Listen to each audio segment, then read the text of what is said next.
Call the Wichita Board of Education special meeting of June 27th, 2024, now in session. All members are present. The Wichita Public Schools will be the premier district of choice and inspire each student and staff member to thrive and become future ready within the greater community. Patrick, first item, please. Communications.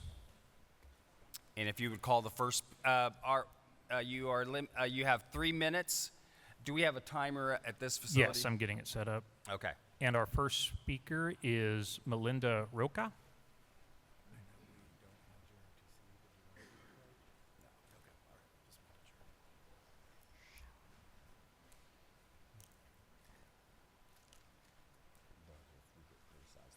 If you could hold on for just 1 second, the timer is getting ready. Good. I can breathe. Welcome, Melinda. Thank you. I'm waiting for him. You may begin.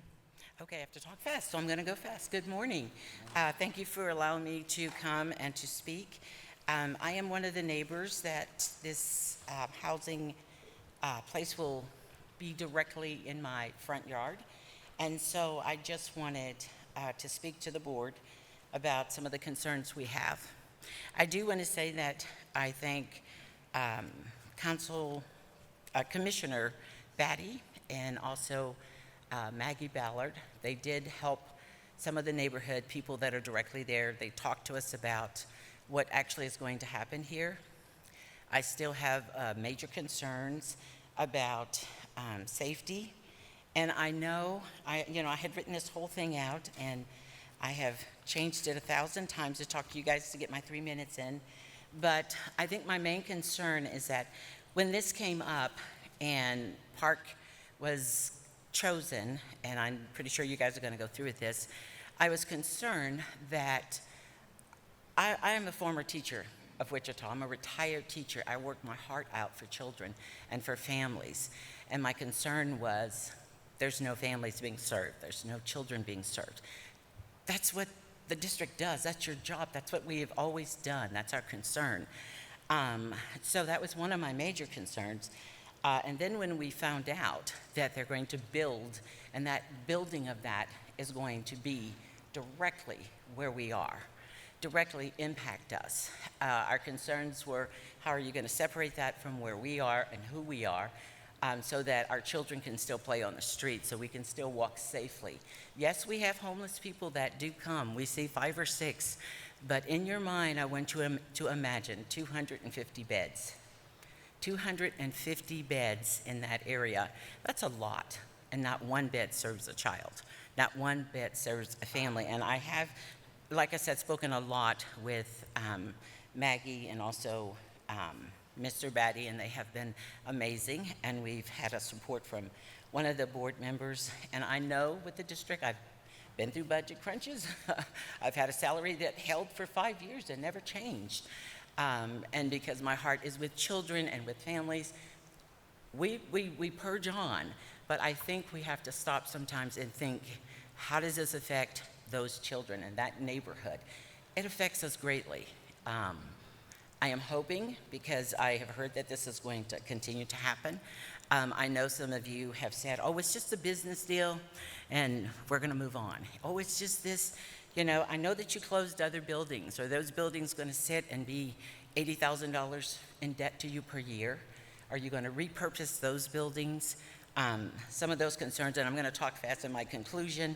Our neighborhood, we are not against homeless. We are not against helping Wichita grow and be what it needs to be in that area. But we are concerned about our safety.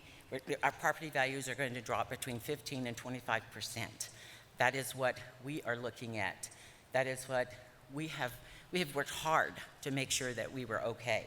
And so I'm still not for this being in our neighborhood.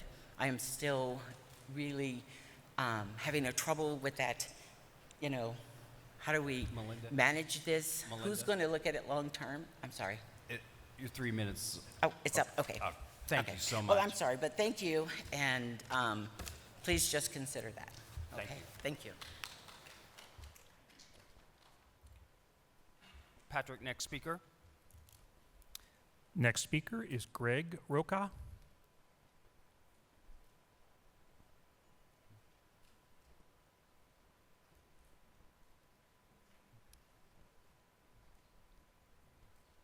Thank you, Joseph. Welcome, Greg. Thank you. Good morning or afternoon. And it's Rocha. And I just wanted to say that we are still against it, having, of course, what my wife said, but I am more concerned about the children that are in the neighborhood too.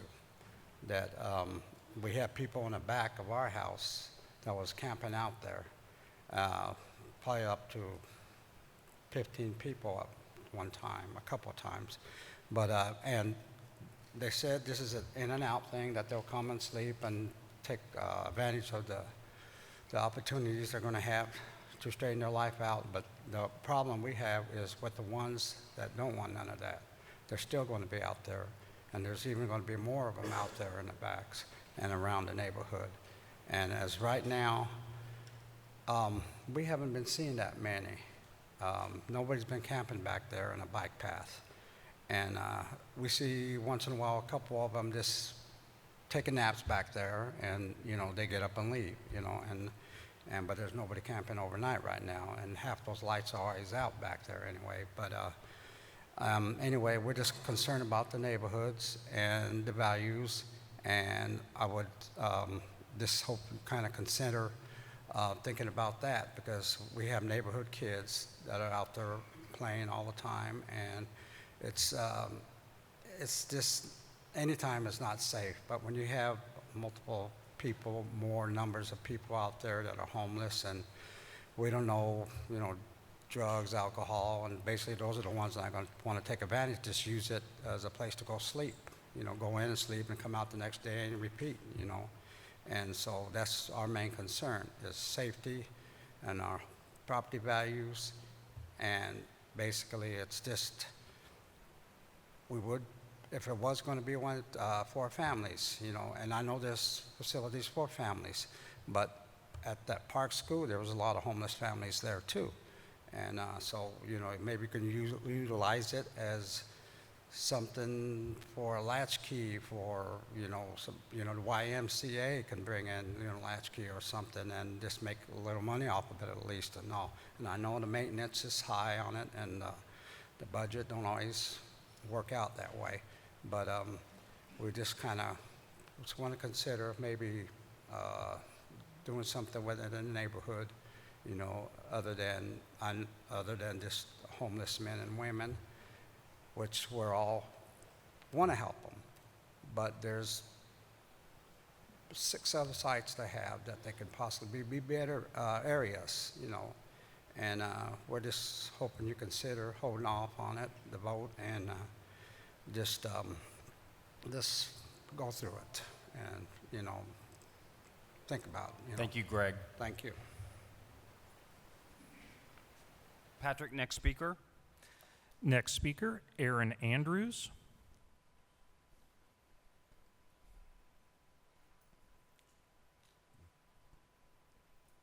Welcome, Aaron. Good morning. I was under the impression that this was about the closure of more schools today. I spoke to Ms. Diane Albert just a minute ago regarding my concern of more closures of schools. Now I understand you guys are focusing on Park Elementary more than anything today. I grew up in that area. It's not that great of an area. It never has really been, and I believe that you guys are probably going to bring more than what you guys are assuming it's going to be by turning it into what you guys want to turn it into, or what you guys want to sell it for.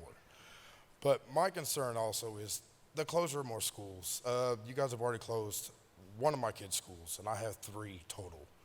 Now I have 2 more kids that are going to be going to Oak Elementary, where my daughter who went last year loves that school.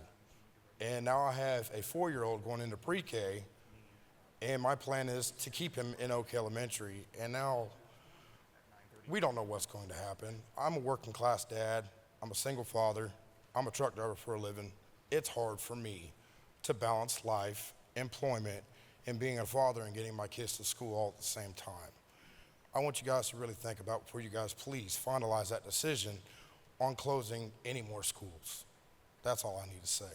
It's hard for the working class to be able to balance life as is, to make it to work, and to still provide for our families in every aspect. It's just difficult. Life is hard enough. We'd like for you guys to rethink everything you guys are doing. You know, let's do it for the working class. Let's do it for the families that are living day by day, living check to check. That's what's most important to me. So that's all I need to say. Thank you, Aaron. Thank you. Patrick, next speaker. Next speaker, Charles Cullen.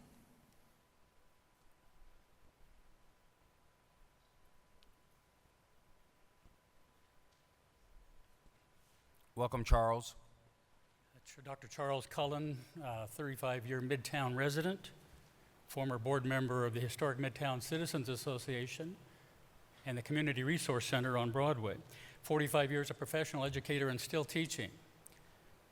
Your vote to give the city Park Elementary School will permanently condemn that neighborhood to decreasing property values and expose the neighborhood to nuisance risks that will greatly reduce its attraction as a place to live. If the city establishes a 24/7 homeless services facility in the middle of what is still largely a residential area, that's just what's going to happen. At last week's city meeting, the Wichita Police Department homeless outreach team leader described the security measures that would be put in place at this new building. And the description was something like a low-key correctional facility. And I'm sure that the interjection of that kind of a building into this neighborhood is not going to be very welcome, and it's not going to do much for property values. Certainly not going to improve the lives of those who live there. But my main objection today to this transfer of Park to the city is a financial one. The fact is that at least ethically, Park does not belong to USD 259. It belongs to the taxpayers. We have bought and paid for that building 4 times over its lifetime.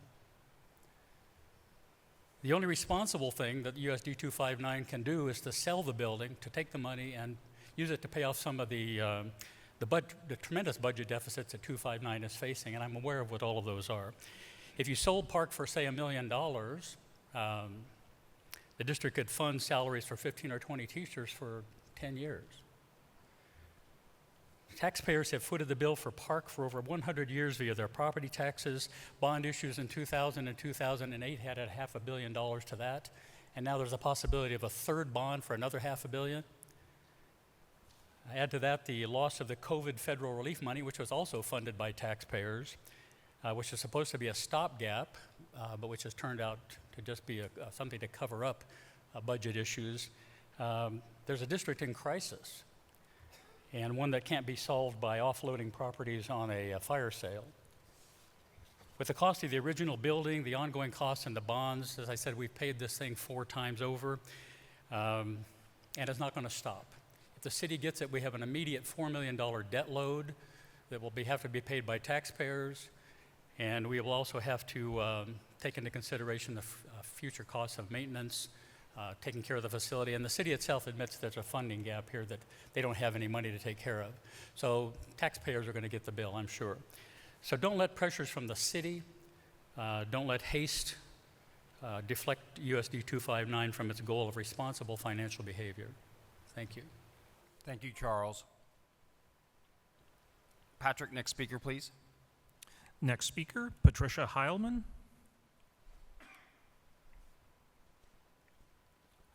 Welcome, Patricia. Hi. Hello, volunteer community board, President Reeser, Superintendent Bielefeld. I got that before, I'm sorry. Okay, I understand, I'm here, by the way, on behalf of WIN, Wichita Independent Neighborhoods, Vice President and Community Action Chair. So I'm here to talk about and for the neighbors who are living here and the neighbors in Wichita.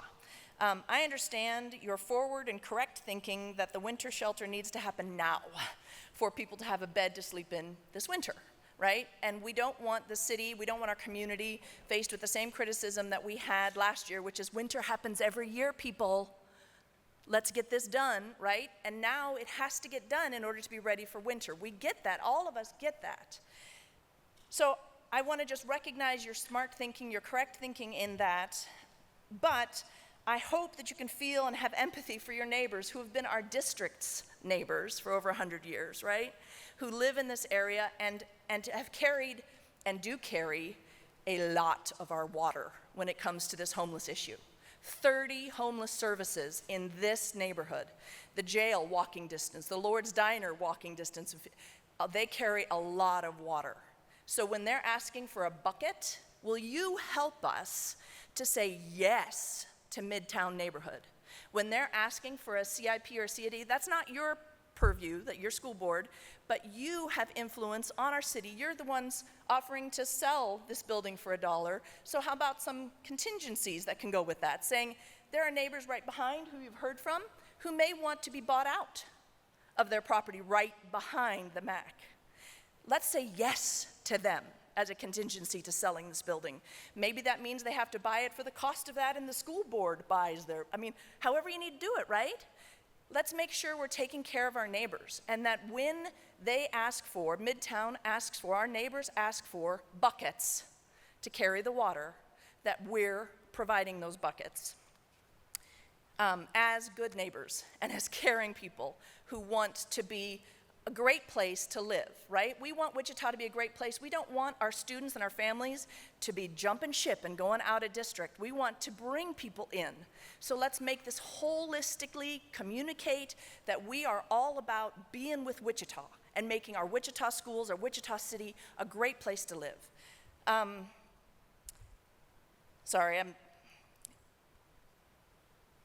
We have to work together. Our nonprofits, our city councils, our city school boards, our county, we're willing, we have to figure out how to get it done. And then we have to protect our neighbors. Let's figure out how to do that. Let's talk with them. Let's actually be engaged in getting those solutions done so when they ask for things, we can say yes to Midtown. Thank you. Thank you, Patricia. Patrick, next speaker. Next speaker, Bobby Harlan.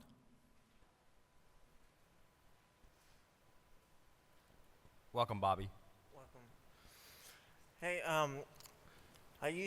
when I was little, I used to go to Puck Elementary, and when I heard it was closing down, I was kind of sad because I grew up at Puck Elementary, and my family is willing to do what they can do about helping to finance the Puck Elementary. We don't want it to be turned into a homeless shelter or whatever they're gonna do with it. We want my family want to open it back up for whatever, like the school, whatever. Cause I used to go there when I was little, and now when I heard it was closed down, it really hurted my family a lot when the school was closed down, and they wanted to. They said when you go to the board meeting today, see what you got to do to help budget and finance, because they don't want to see it go down and just sit there and not in use, because it costs money just to have it sit there and not in use, and they want to know what's going to happen to it. And me and my family are willing to take that step to see what we got to do to get it financed back open, or take care of it, or they don't want it to see it go down the drain. Cause when I first moved here in Wichita, that was I was like 5 or something, when I was little. I don't know how old I was, but that's the first school I ever went to, and I liked the teachers and principals, and it really hurt. It's really sad to see it close because finances. I know finances is kind of hard, but like I said, my family is willing to do what they got to do to see it in use instead of just sitting there not in use. So if you guys consider Annette, please just not let it put it in use like for school or what, or not no shelter, or just let it sit there. And because I remember my principal was me and my principal was get buddies in there because he talked and we talked, and that was it. Thank you. Thank you, Bobby. Patrick, next speaker. Next speaker, Michaela Welch.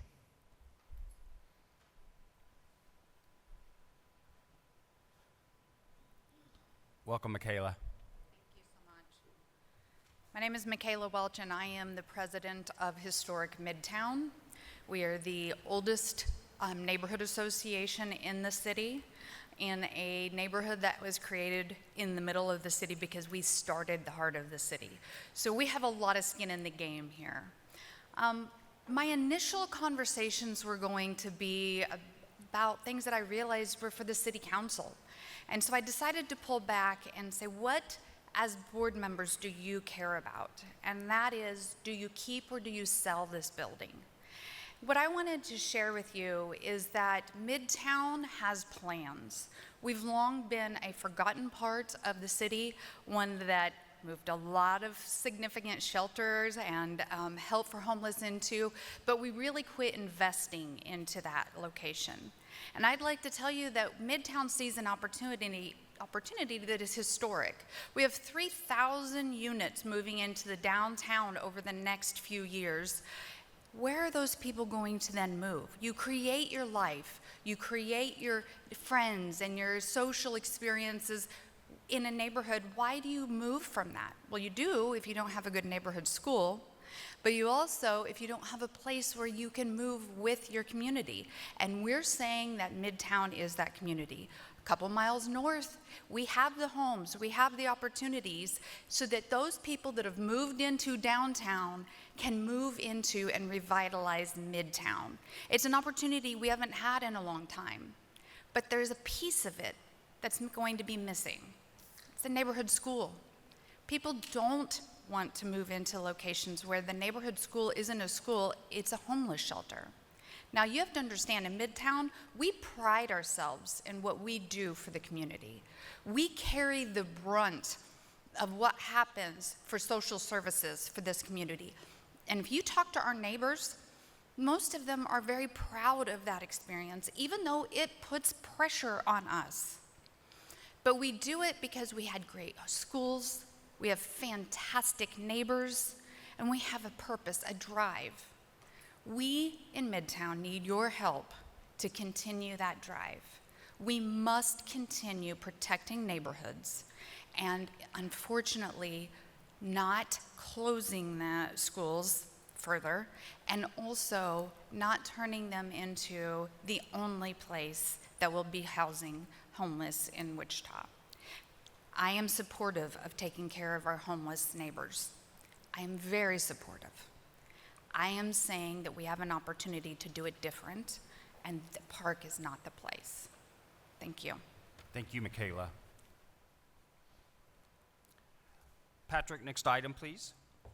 Next item, consent. Kathy, do you have any consent items to pull? Yes, I do. B7, D5, and D6. 7, B7.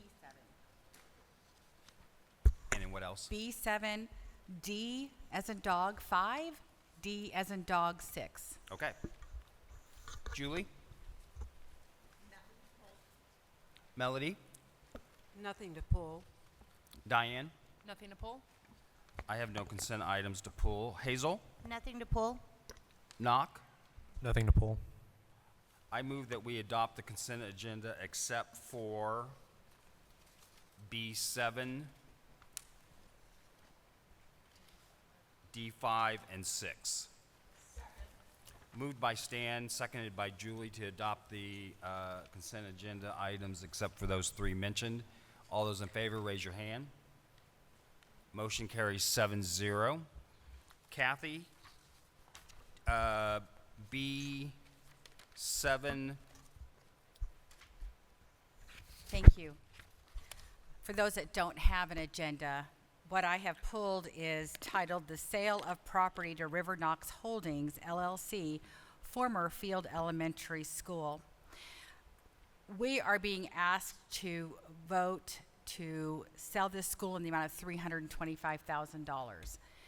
And I would just like to have an explanation to those that are listening and to the community why we are selling, and this is going to run in, Mr. President, into the other 2 that I have pulled.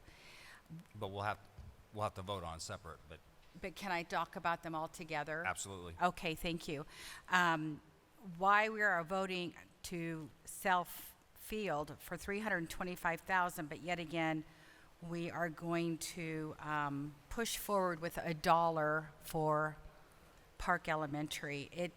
It doesn't, there's a disconnect, and if that could be explained to the listeners and those that are watching, that would be great. And then I'm not done. Okay, I'd be happy to. Thank you, Kathy. So I think a couple things. First off, this item, let me make sure I have the numbers right. So B7 is a vote to sell the property. So only the board has the authority to sell properties. The district can't do that. It takes your action. So the reason why we're selling that, this field building had a nonprofit in it for a number of years that we allowed to have space there. They've relocated. We don't have use for the building at this point, so we market it, put it out to bid, got competitive bids, and this is the bid that we feel like is in the best interest of the district. So it is for $325,000. The difference between that and what we're talking about with Park Elementary is that we are not selling Park Elementary to a private entity to make money off of, right? We're selling it to a public entity with an understanding that they will use it for something that benefits the larger community of Wichita.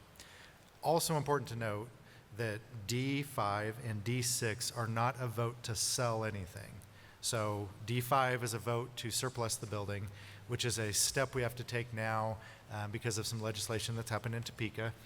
In order to send it to them, you have to take action on that as a board, then we send it to Topeka and they have first right of refusal on the property.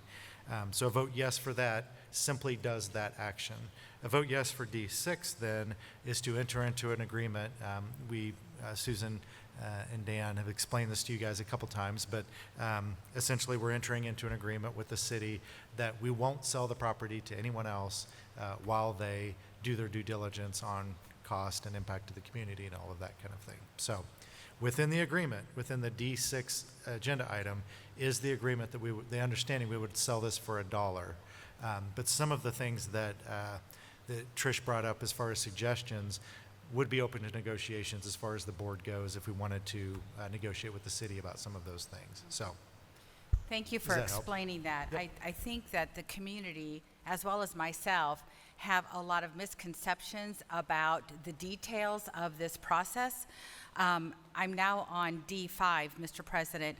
I will have to say that I don't like the way this entire process has been handled. I do agree that we need to surplus the building, but I do not agree with condoning or consenting to the option agreement to the city. So how do I handle that motion, Mr. President? First off, we'll need a motion on B7, the property on St. Louis. Okay, I would like to make a motion to go forward with the sale of the property of former Field Elementary for $325,000. Moved by Kathy, seconded by Melody. All those in favor, raise your hand. All those opposed, motion carries 7-0. May I ask one more question? Yes, absolutely. Okay, even though we've already voted for it, could you tell me where that $325,000 is going to go? it goes into our capital funds. So that will go toward our master plan. capital funds? Capital outlay will go toward, we'll be able to use that for anything in the future? Or is that just for deferred maintenance? Well, it would just go into the budget for capital funds. Okay, okay. Just wanted the community Does to that know help? where that money's Yep. going to go. Okay. I think that's it. So I then would like to make a motion to surplus Park Elementary at this time. Moved by Kathy, seconded by Diane. Any discussion? All those in favor, raise your hand. Motion carries 7-0.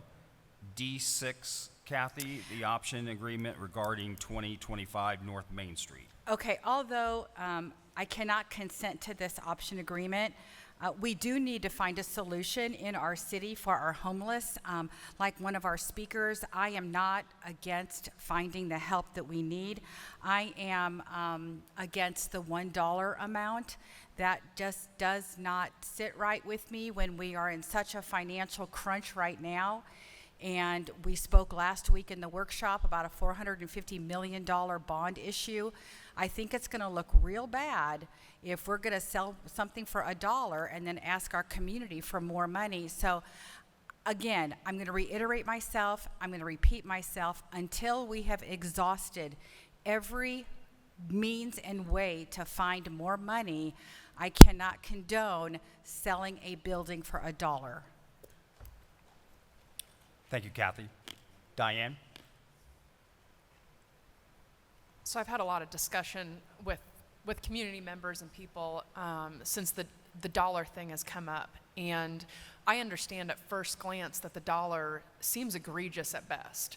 And it's kind of catching to you because you're like, of course a building is more valuable than $1. But because we are a government entity, all of our funds come from taxpayers. All of our funds do. And the city is another government entity, and all of their funds come from all of us same taxpayers. And so if we were selling to a private entity to make they would make a financial gain from it, then there's a different value there. That, just like Field Elementary, we're selling that for a market value of what that building's worth.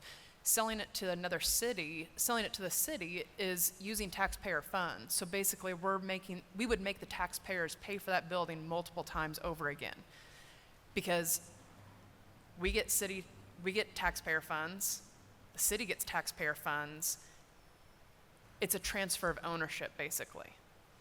And I think that's a fiscally responsible decision, even though the dollar seems, I understand how that seems odd, but this is a fiscally responsible decision between two government entities to not use taxpayer funds in exchange. Julie? I have a question for Superintendent Bielefeld. What would be the process in order to make some amendment to the contract prior to the sale for $1 in order to have some items for Midtown relative to Trish Heilman's comments? What would be, how would that work? What kinds of things might that include? Do you know, I mean, this hasn't been brought up publicly before, but has there been some communication with the city that there would be some openness to some of that? Just tell the board how that would work. And I don't think that would be a part of today's vote. Right. Because we're not actually selling. That would be something that would happen between today and the time that there would be an actual contract for an actual sale in the event that the city determines that, you know, it meets all their needs, et cetera, all of that.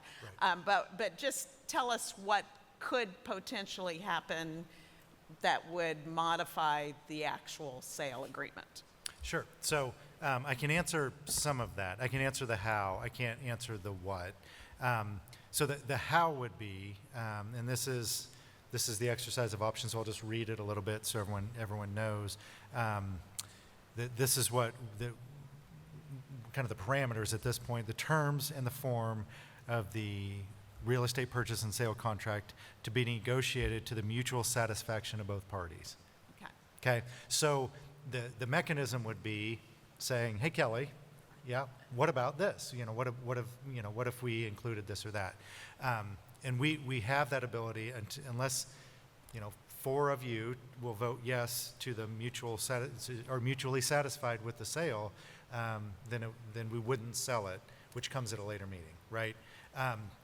The exception to that, the one thing we are committed to is the dollar. So there would be other things, when you vote for this for 6D or D6, that is kind of agreeing to that sale price, but everything else would be up for negotiations until we're mutually satisfied.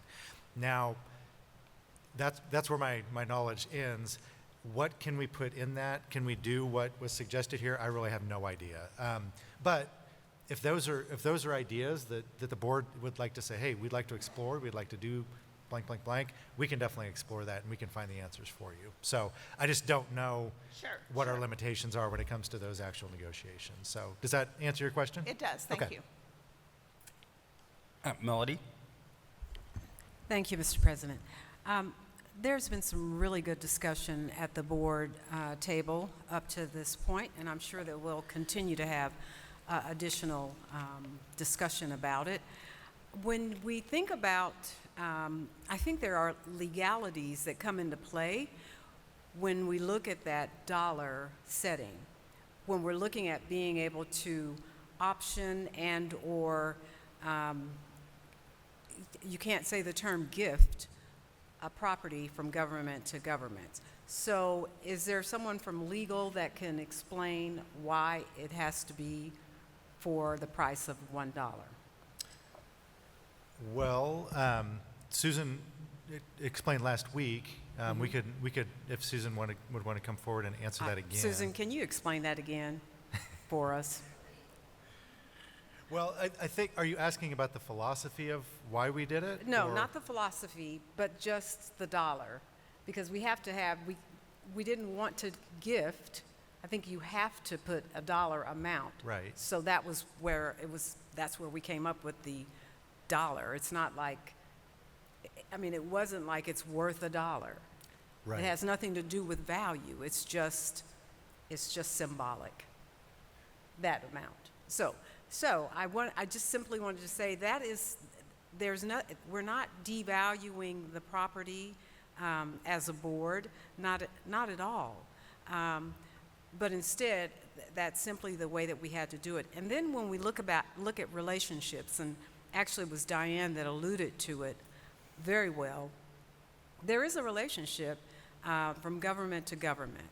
And when you look at the public good, and this is something that Susan spoke of at our last board meeting, our board workshop. So when you look at the public good of it, you look at how this investment that because every board member that you see in front of you, we pay taxes also. We've paid taxes for the majority of our lives. So when you look at the public good that we as a board are considering here, I am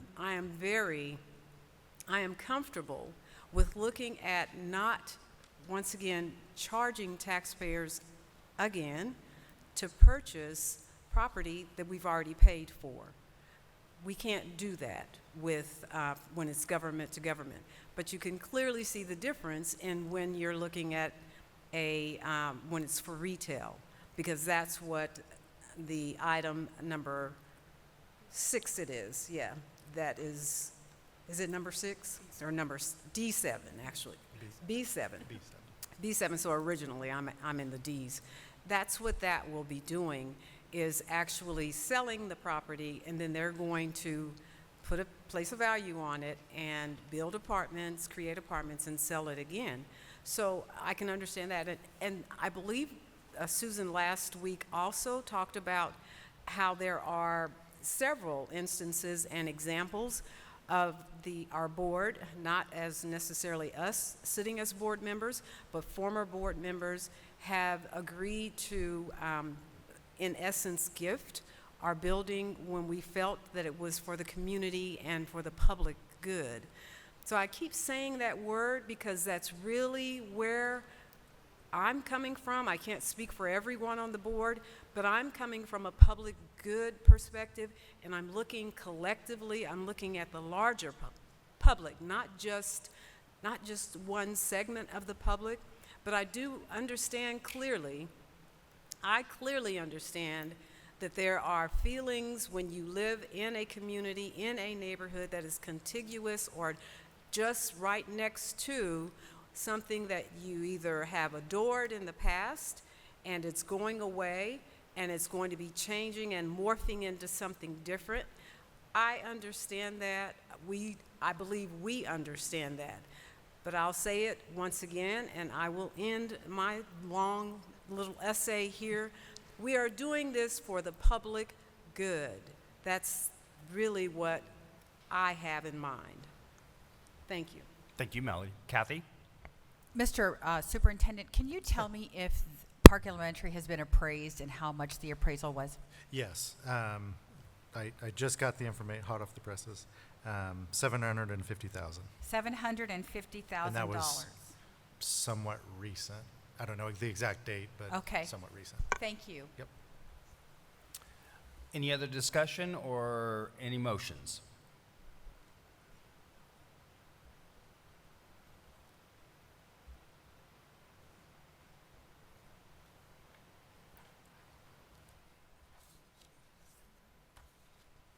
I'm sorry? No, on this specific agenda item. D6. I move that we approve option D6, the option agreement regarding 125 North Main Street. Is there a second? Moved by Diane, seconded by Melody. All those in favor, raise your hand. All those opposed? Motion carries 6-1 with Kathy Bond voting against. Patrick, next item, please. Next item, under Finance, Budget Report. Kelly, if you want to introduce Susan and what this topic and purpose of this agenda item is, go ahead. Sure. And for the board's information and the public, we'll divide some of the finance presentation into two parts. So today, or this first part will be about why we're having a meeting today. Today is the last day of the fiscal year for the district, and Susan and her team have been working long hours this week in order to get all of the numbers ready for you. So this first presentation will be about ending cash balances, just an update on where we ended the year. You know a little bit about our plans for contingency based on phase 3 and budget and all that, what we were planning to do then. So she'll go through that. We'll have questions about just that piece, and then we will go into, the operations presentation, which will talk about mill rates, bond estimates, facility master plan, feedback from the community, all of that stuff all together. So we kind of broke it out into two parts, and I think once Susan's ready, she can do cash balances. But this part will just be the budget part. Yeah, I mean, the other piece will have a lot of budget implications to it, but this particular is just about kind of today's business of cash balances. Okay. I just want to make sure I was clear on that. Okay, Susan, go ahead. And welcome, sorry. Good afternoon, President Reeser, Superintendent Bielefeld, Vice President Albert, and members of the board. On consent, you approved various reports relating to the fiscal year end of the district's kind of the culmination of a year's worth of work. And I can tell it's been a few weeks because I'm a little scattered and your handouts are sitting on my table in my office, so I have someone running to get you so you have the handout. Normally, we don't actually present much at this noon meeting when we approve those reports on consent. But as we've listened through the various kind of the surveys and all the listening sessions we had during closures, and really the approach of this board to really wanting a deeper understanding of budget and where we land with cash and how all of these pieces really interconnect, we thought it was really a good opportunity to take a step after after the consent and really kind of show you where we landed for the fiscal year and how the plans that we talked to you in March are now coming to fruition for fiscal year 25. So to kind of start out with, to remind you of the budget process timeline, we are here June 27th, and you just approved the end-of-year reports. On July 16th, there will be a board workshop, and we will be discussing at that board workshop the concept of the revenue neutral rate related to the district's mill levy. There is no board action required for what we publish as a not to exceed with Sedgwick County, but it is important that the board understands what that means and has some information before that goes out to the constituents what that information is going to state. We'll still have an opportunity for a revenue neutral rate hearing so the board can get that input from the public, and then obviously it becomes part of the adopted budget process. July 29th right now is set for the budget first look, so kind of where everything starts to come together and where funds will kind of start and proceed through for fiscal year 25. August 7th, our plan would be to provide notice of the revenue neutral hearing, and then August 26th, we would have that revenue neutral hearing, and then at that time, depending on if there was action the board wanted to take, we would also then get notice for the actual adoption of the budget, with September 9th being adoption of both the revenue neutral rate and the budget overall. So that's your timeline for the next few months. So with that, I wanted to talk a little bit about final unencumbered cash and remembering what that means.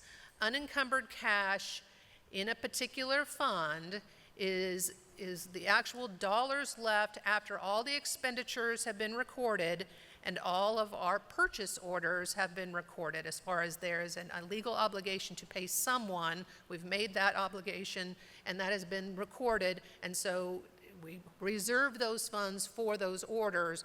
Unencumbered cash is what's left, okay? There is typically movement in unencumbered cash year over year. Also remembering that we are still in the kind of the benefit of federal ESSER dollars. We've talked a lot about the fact that we employ more people, therefore more money is going into the health plan through premiums and board contributions. There are other funds that are kind of similarly receiving some federal benefits still. So some of our cash reserves are up a little bit because we're still kind of seeing some of that.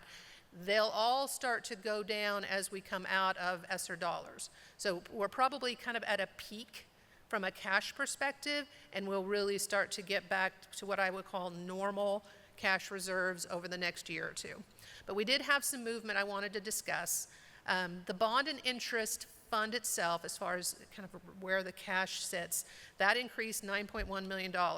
That's primarily action through assessed valuation improvement. Right, our 7.6 mills gain more money because of assessed valuation increase. Capital outlay increased $6.8 million. There's still some work in progress going on with the kind of those ESSER-related projects. So again, capital outlay is probably at its peak and will then start to decline over the next year. We did decrease at risk. We spent down the $8 million that we had at the end of last year. That's down 6.3. So it's remaining at about 1.7. Special ed increased $3 million. We actually transferred money into special ed because our special ed expenditures have increased primarily through salaries. We gave a healthy increase. We have a healthy increase coming up. That special ed in reserve pays for special ed expenses through October, which is when we get our first special ed state aid payment. Nutrition services decreased by $6.1 million. They are in the midst of a pretty significant facility upgrade, so they have purposely planned and used some of their reserves to make that happen. And then contingency reserve, we increased contingency by $9.4 million. So this was, again, budgetary remainder that we shared with the board. We were kind of pulling back on some spending to basically account for the fact that we did not cut that last $10 million out of the budget, that we were going to work on that for fiscal year 25. The system had kind of reached its point of we can't do much more. And so that contingency will be budgeted into fiscal year 25's books and spent as we work through the next round of reductions. And we are in that process now. We're not going to wait until January or February. Those plans have begun to kind of coalesce. We'll be working with all the divisions on what they can do and where they're going to do it from. So that's kind of the overall picture related to those major moves. Specifically, so you can kind of see it in the funds themselves. The local option budget typically will end the year with a little cash. This year, we spent it all down. It is zero at the end of the year. So that's a little unusual, but again, totally allowable by statute. You can end LOB at zero. Pre-K was $750. We're at $1.5 million for pre-K. A lot of our weighted funds, we specifically made sure they had some cushion related to their ESSER spending, right? These big departments have had ESSER funding, and quite a bit of it, for several years now. They're going to have to learn to pull back on some of their spending. We wanted to make sure they had a little bit of cushion in that transition. And I think we shared that with the board too. We really didn't want that harsh, sorry, tomorrow you don't get to spend anything. We wanted a softer landing. Let's get back to normal budgetary processes. We don't have an ESSER pot to go hit. We wanted to make sure that the people that run these very critical funds had enough cushion so that they can manage this first year kind of post-ESSER. The at-risk, obviously, we purposely did spend that down, so we, again, ending at about 1.7. Bilingual is at 2 million. Virtual is at about 1.3. It is up a little bit because the virtual team did a really good job of making sure we got kids counted. It'll be interesting to see how we do as the formula changes, right? And that we do get those partials now for students.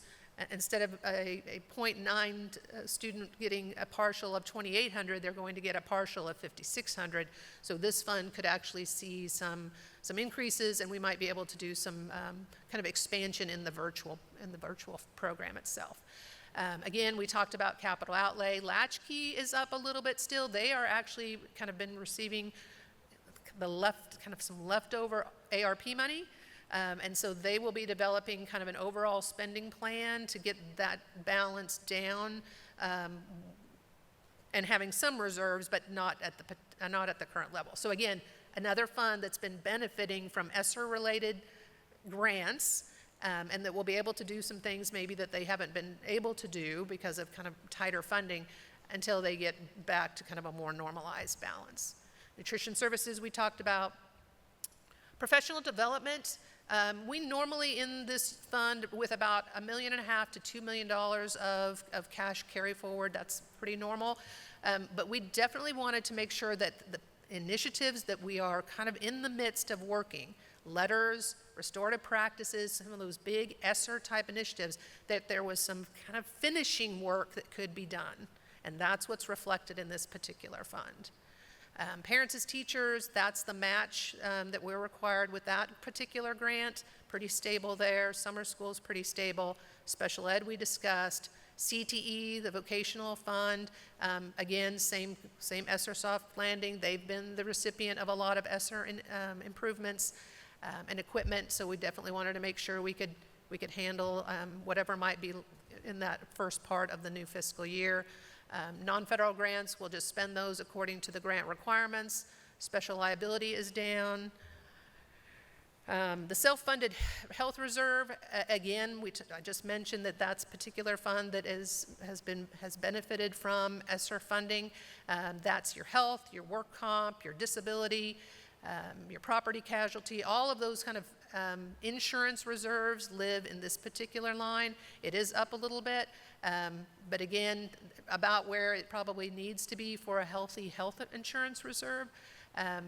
But again, as some of those paras, right, that we're handling through attrition, as those turn back to non-benefited positions, this fund will also start to go down. So again, we're kind of at the height and things will start to drop.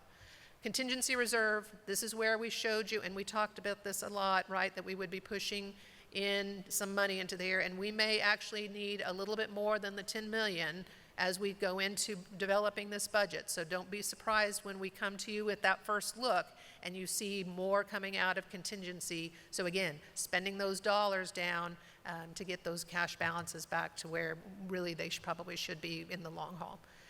Textbook and student, we've had that large adoption this year, so that fund is down $3 million. Activity funds, that's athletics, music, instrumental rental, those kind of things, pretty stable. Special assessments we've used up. City gave us our last assessment, so that's for the most part done. Bond and interest, we're going to talk a lot about bond here shortly, so if we can just hold on that one. So our total before federal funds, and because federal funds are always a little tricky, the total before federal funds, you can see 353 million, almost 354 million at the end of this fiscal year. It was 328 million last year. You can see the federal fund deficit last year at this time was almost $44 million. Now it's down to $5.3 million, which is exactly what we told you to expect as we were coming towards the end of ESSER, was that this deficit spending would really start to go down as we started to approach the end of the ESSER dollars.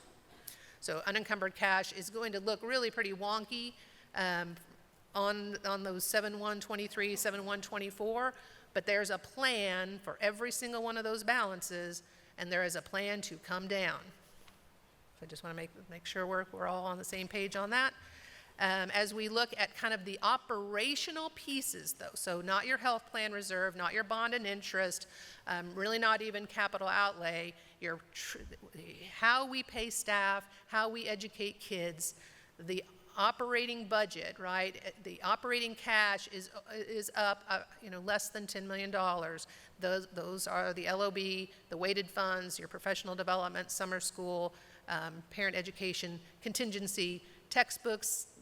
KSDE puts that in there. We would argue that one, but we threw it in there because they do. So you can see we have a slight percentage increase in cash, but overall pretty consistent to last year, knowing that, again, all those will start coming back to more of a normalized position over the next year to two.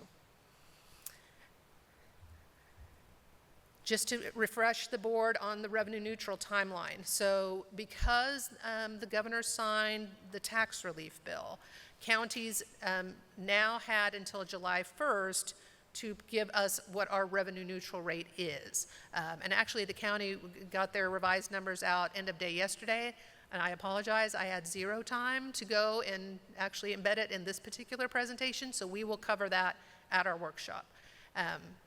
July 20th is when we have to notify the county of what our max not to exceed number is, knowing that as we go through those final weeks of the budgetary process, we might come in lower than what we publish in those documents. That's what's happened to us the last few years. It does get a little confusing because we publish one and then we come in lower.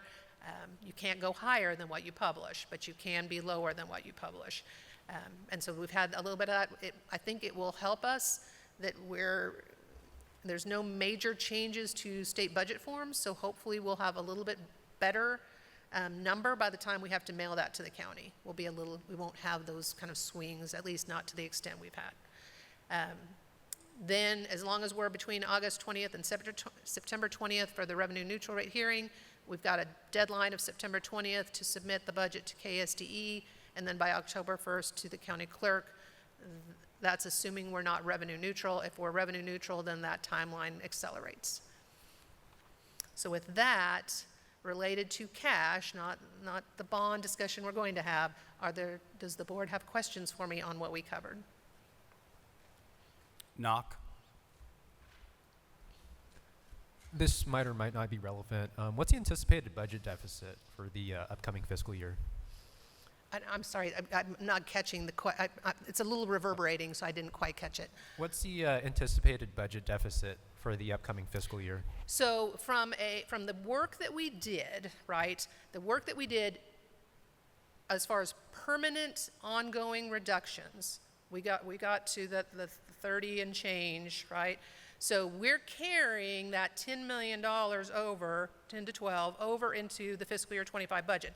That's the work that we have to do by the end of fiscal year '25, so that we go into fiscal year '26 without that kind of hanging over. We're using one-time money so that we didn't have to get to the $42 million figure. We got to 30 to 32, so we'll use 10 to 12 of one-time money while we make those next round of reductions. Thank you. Melody? Thank you. Going back to, I think it's your fourth slide, it talks about final unencumbered cash as of 6/30/24. You were explaining at-risk dollars and how the payment on partials is higher, meaning 5,600. Virtual. That's a Virtual. virtual program. Virtual, yes. Yes. So sure, for years, if you were a full-time virtual student, you got a flat amount. And it used to be 5,000. It was increased to 5,600 a couple years ago. And so if you are with us 6.5 hours a day, and we have documentation that you are online 6.5 hours a day, we get reimbursed from the state at the $5,600 level per student, per full-time. If you were 1 hour shy, right, you only recorded 5.5 hours in that day, we got a proportion not of 5,600, but we got a proportion of 2,800. Right. So that was kind of a penalty if your virtual students were not full-time. Now, the formula has changed where you'll get the proportion of 5,600, which, again, we would, from a counting perspective, the financial aspect of virtual, we still like 1.0 students, right, from counting hours. But this, at least if we have a virtual student that, isn't putting in, maybe they can't, whatever the issues are, it isn't as punitive to us from the virtual funding. We're not getting that part-time penalty. Right. Well, it sounds like it's a net plus. We're hoping it's a net plus, right? Hopefully, then we're actually able to gain more virtual students who maybe couldn't do that full-time, and we're encouraging, more options to maybe have part-time virtual, part-time bricks and mortar, whatever it looks like. We're not penalized for those partials. And there was some not questions, but conversation regarding our grant funding at our last meeting. Yes. And so I'm just looking, once again, this is your fifth slide, so it's number 5, under final unencumbered cash plans. Non-federal grants were up. It appears as though, spend according to grant requirements, but we are up. Looks like a little over $1 million plus.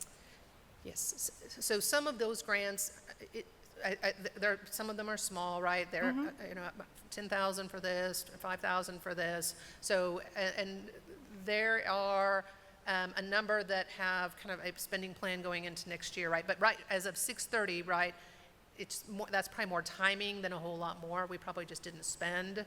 I will say that it was an interesting period for us from the beginning of talking school closures and until kind of April. I think the system was a little in shock, right? And people weren't spending like they normally spend. So I think you're going to see, again, some of that pick back up as we go into, again, schools starting again, our welcoming schools, having activities. You'll see some spending coming out of maybe some non-federal grants to help support some of those initiatives. So I would imagine this time next year, it'll be back closer to the 4.4 million. Okay. But to answer that question, because I meant to mention it, I did go research a little bit on that issue, and I worked with the grants department. They've applied since 2018 for what they quantified for about $40 million of various initiatives, right? Some of those were stealth grants, some of them were, there's a large energy grant that's in the works, and a whole variety of smaller items, right? Of that $40 million they worked, $4 million was gained. So it's just, grants are a tough sled from the requirements and the competition. The timelines are difficult. The data required to apply for them is challenging, especially when you have people doing their full-time jobs, then you go and ask, oh, by the way, I need this, and this. So grants we've definitely been the beneficiary, right? You look at the Verizon Innovative Learning Grants and what that's done for some of our schools. And certainly Stealth is a great program. And really, all of the federal ESSER programs and the related, right? We've gone after FEMA dollars related to COVID, and we've received some there. We've gone after the Spark grant, and we received some. So we do take quite a bit of opportunity when these grants come up. It's just a lot of that effort is not necessarily, does it come to fruition. But we definitely work it. And I will say, I think that's probably an area we'll work more now that the COVID dollars are finished, because that was a priority for us for the 3 years and change. We wanted to spend every single dime allocated to us. That was a critical, important thing. We didn't want to leave money on the table when it was specifically to benefit kids kind of post-COVID, and we're there.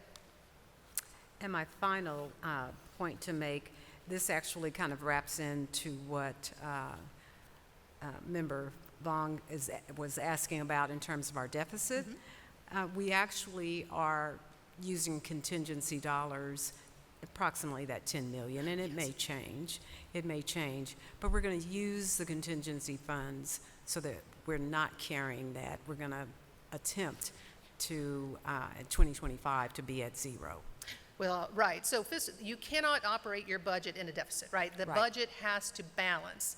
So right now, before we use contingency, we will have around $10 million to $12 million of expenditures that are going to exceed the revenues coming in. Again, it's an estimate, right? It's an estimate based on the number of students on 920, which we don't know yet. So we'll budget what we think it's going to be. It may end up, we may need more contingency, but we may need less contingency. A lot of those factors will be determined as we work through the fiscal year. But we will be balanced in fiscal year 25. We'll just have to use that contingency to be in balance. Yes. And then as we go into fiscal year 26, we will have spending reductions so that we remain in balance. Correct. Thank you. Thank you.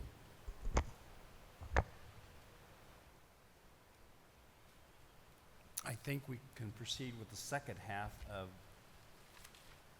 if I'm still understanding. Yeah, you're good. Okay. Yeah, you're good. So I do want to, as I don't know if you're switching slideshows or not, but I want to tee this next part up a little bit, because what we're doing today, I think I told everybody last time around, we weren't going to ask for a vote today, but this is the completion of kind of the arrangement we have with Cooperative Strategies. We asked them by the end of June to bring us a plan, right? And so we saw the first glance at that last week, and now we'll get to dive into it a little bit more. We're moving to operations. Okay. We didn't let Patrick. We have two speakers. Oh, my bad. Sorry. No, I thought there was going to be We have some public speakers, so we'll pause just for a second. Patrick, next item, please. Next item, under Operations, District Finance and Facilities Master Plan Final, and as Superintendent Bielefeld indicates, we have two speakers for this item. The first speaker is Trish Heilman. And Trish, again, 3 minutes. And this is regard the Facility Master's Plan. Say it again, please. And this is regarding the Facility Master's Plan. Yes, sir. Yes, Yes. sir. Thank you. So I thank you for hearing me twice. That seems like it might have been a push, and I appreciate your hearing me. Some of the assumptions, I just want to I'm bullet pointing with you. Some of the assumptions that the consultant made that I sort of heard in the survey, I wanted to push back against and ask you to consider. New schools are better than existing schools because they have larger classroom sizes and larger roofs to maintain, which is less expensive. I think some of these can be pushed back against educationally because small schools, small neighborhood schools, I think can be shown to be educationally more effective. And you can look at how neighborhoods support those small schools. You can take Hyde, College Hill as examples. Those are just my backyard people, so that's why they come to mind. And I ask that we question some of those assumptions that I hear being made by the consultants in the data and in the information they're giving you, well-intentioned for you to consider with your vote and your spending of our public monies. And I come to you with, I have trust issues. I was a part of our district, and I had my kids in our district when we were building new buildings and had just built new buildings. We were the first family, not the first family, we were one of many first families at Krista McAuliffe Academy, and really struggled with watching how the building was built 3 feet below grade. So every time it rained really hard, all the parents and the PTO were out there with mops keeping the water out of the building, and the HVAC system was crappy. And talking to the HVAC guy that I was helping, he was saying all these things were done incorrectly, and I have a problem supporting our building new schools when we have a declining enrollment that you've told us about, and we've got these beautiful neighborhood schools that we could do better in maintaining. I want to support our public schools. I actually don't have an issue supporting it with my tax dollars. I don't want to put good money after bad construction, and I really think that our 100-year-old buildings are built way better than our yesterday-built buildings. But I get where the technology pieces and all the frippery and the cool things can catch our eye, right? As a mom and as a person in our community, I just ask you to really consider investing in the infrastructure that we've got that is, you know, sort of a European mindset of the old is not ugly, it is beautiful and to be maintained and to be appreciated, and not do sort of the chuck it out and let's build it fresh and new and that kind of thing. I want to support our schools, but I want us to be wise in how we spend every single dollar, and those renovation and remodeling dollars, I think, can go a longer way than our build new dollars. That's my personal bias. I also know that there's advocacy on builders who want to build new because that brings more revenue to them. So anyway, those are just some of my concerns. Thank you so much. Thank you, Trish. Next speaker, Patrick. Next speaker, Michaela Welch.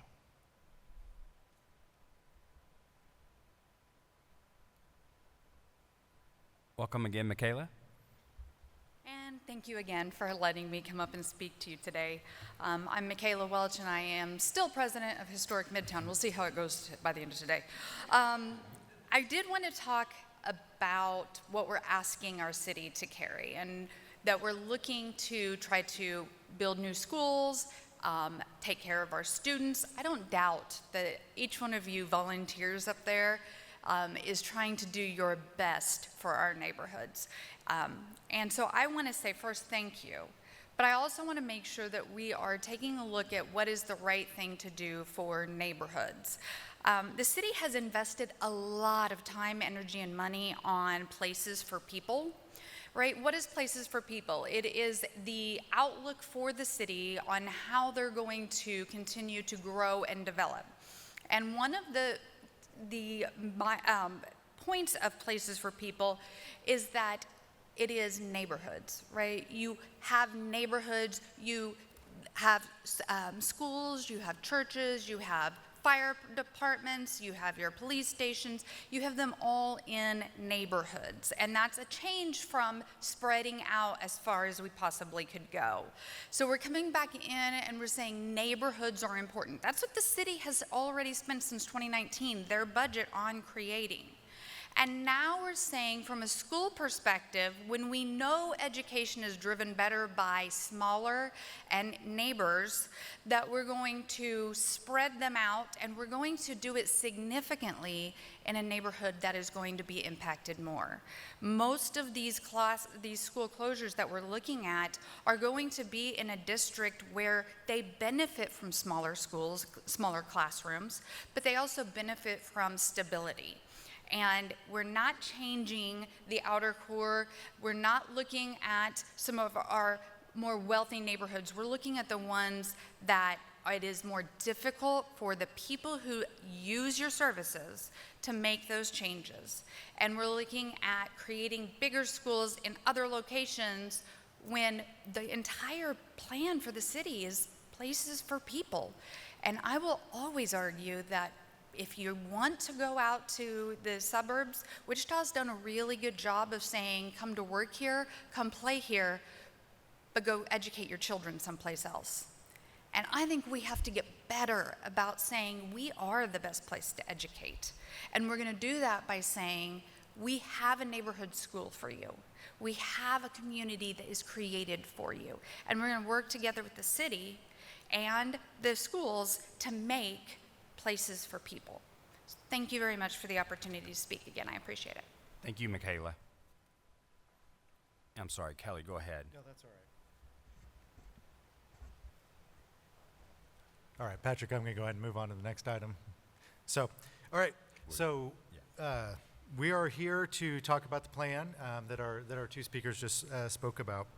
And I want to address. I mean, these are prepared remarks I was already going to say, but they're relevant to what Michaela and Trish just talked about.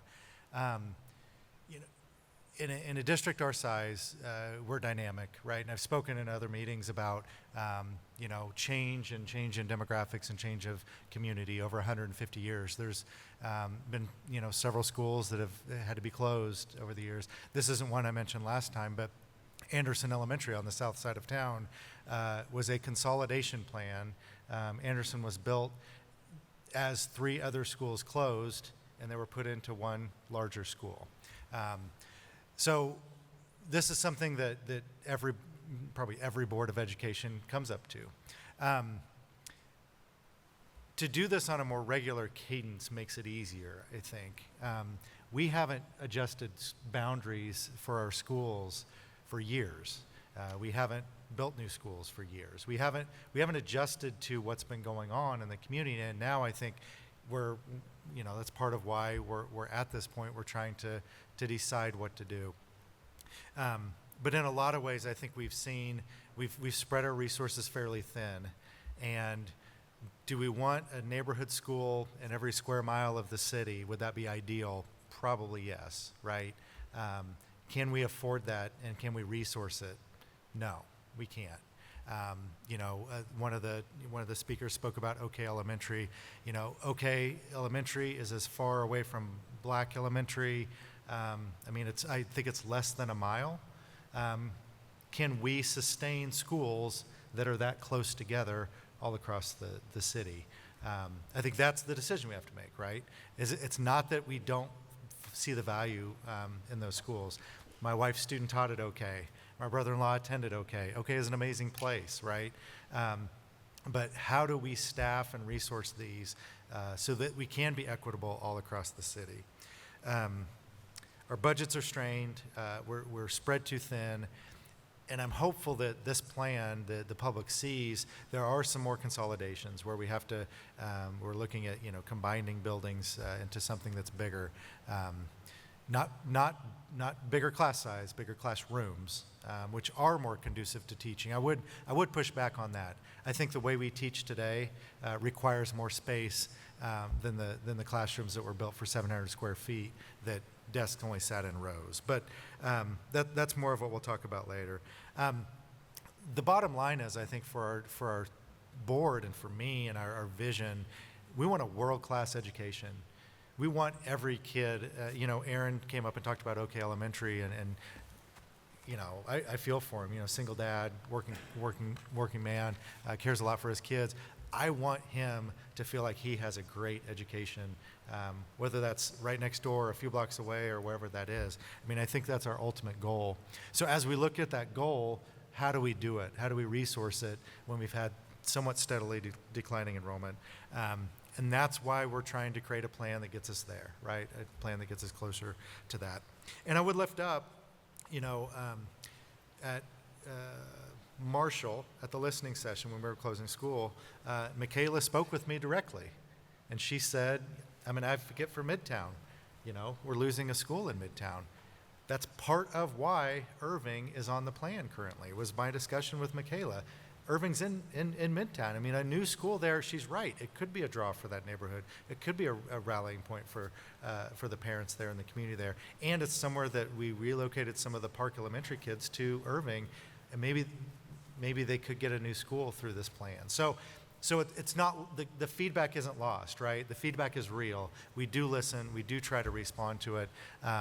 But we also have the constraints that we have, right? We have limited resources, and it's been a while since we've really addressed the boundaries and the buildings and some of those other things. So I think I'll go ahead and call Susan forward. I think Susan will paint us a picture of, that's a good summary. I was reflecting with Luke, it's literally been 12 months we've been talking about this, right? Luke was here last year telling us the data, telling us where we were at. So the news isn't new, but now that we have a plan with substance, we can kind of see what it means. So we're going to start with Susan sharing really kind of bond information, because that came up at the last meeting, and then we'll follow that by David and Luke sharing information about what the community survey said about the plan and what the feedback is that we've had. So.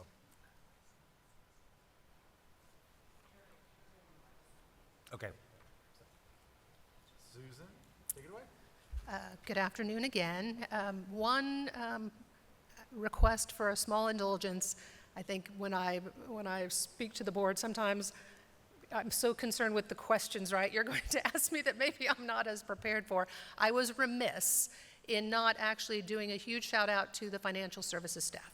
They have been rock stars, particularly this fiscal year end, where we've been a lot of focus has been on this, and they've been carrying the water of the normal, bringing the system to a close, making those entries that are necessary to report what we need to report to the state.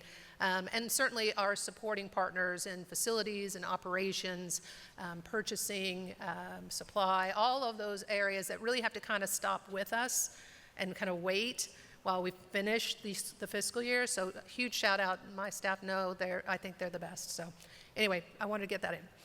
So my goal today is to provide some information. It's a lot. I've got 30 slides and there's a lot of material. So we may need to run through this a few times over the course of the next few months. And there may be deeper questions, just as a generation of students have gone through the system since the last bond was approved in 2008. You've lost a lot of institutional knowledge related to those bond issues as well. I was not in my seat in 2008, right? So I was not involved in those bond sales and all of that work. So in some respects, many of us, it will be the first time we've been through a bond with the district, or perhaps the first time through any sort of bond. So we may need to bring in some additional supports should the board have kind of deeper level questions related to some of these issues. But this is, I think, will give you a pretty good high level overview of kind of where we sit related to the bond financing possibilities related to the facilities master plan. But let's start with a few foundational pieces of information. So for facilities, generally speaking, there are two primary sources of funding. You have capital outlay. Capital outlay is really your annual spend fund. Revenues primarily come from local taxes and state aid. It is limited as far as the local tax piece to no more than 8 mills, and a board would have to adopt that max by resolution, which a board did in June of 2014. And we have been, for the most part, at 8 mills ever since. Capital outlay gets its allocation through the normal budget adoption process. We determine a mill, whatever that mill rate is, and again, it's been 8, and then funds come in annually. And we allocate an annual amount to various departments, and we're going to go through that, a little bit of that allocation process. But it really is for annual type repairs, maintenance projects. We do some longer term things through capital, but not a lot. Mostly it's really annual facility needs, breakages, major repairs, and the deferred maintenance pieces as they're scheduled. Contrast that to bond and interest. Bond and interest is long-term financing that has to be approved and authority granted through a voter referendum. It doesn't come through the annual budgeting process. It is still local taxes and state aid, but it is not authority built into the annual budget. And both of these have statutory authority. Capital outlay, it's 7253, sections 113 to 116, essentially allowing for the establishment of a capital outlay fund, maximum of 8 mills, for particular facility-related items. And then in 2014, the legislature expanded what you could spend out of capital outlay. They didn't authorize more mills, but they said you can use capital for these other purposes. And I've highlighted kind of the items that we typically will use capital outlay beyond repairs, maintenance, additions, new construction, those type of things. It's maintaining and equipping school district property, computer software, performance uniforms. We don't really do a whole lot of the other expansion pieces. But that's capital outlay authority. Bond and interest authority, particularly the authority to issue bonds, resides in statute 72, 5457, and 5462. Again, when the board determines it is necessary to either purchase or improve facilities, construct, equip, renovate, whatever it's going to do, then it will approve taking that to the voter, right? Taking it out for putting that question on a ballot. And so those funds definitely operate differently and are somewhat different in their approach related to how we spend those dollars, how we're authorized to spend money. So again, kind of just a general question, what is a school bond? You know, bonds are issued by school districts, really any local government, when money needs to be raised. It is essentially a loan. We are asking our taxpayers to support a loan with their tax dollars. We sell those bonds to investors, right? They want that guarantee, some sort of guaranteed rate. They want a safer investment option than, say, a stock, right? Those are the advantages of a bond, is that you get those predictable income streams and they're far less risky than your stock portfolio.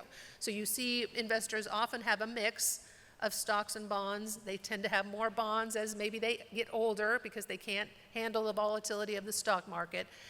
They are low risk and produce regular returns. So from an investor side, they are a popular item. We could probably spend hours talking about the investor side, but what we're asking our taxpayers to support when we ask them to approve a bond issue is basically help us get this loan and pay it back, because we don't have the funds to handle this volume long term without your support. It's a loan. In the past 25 years, right, we have passed two. The 2000 bond issue was for $284.5 million, and the 2008 issue was for $370 million.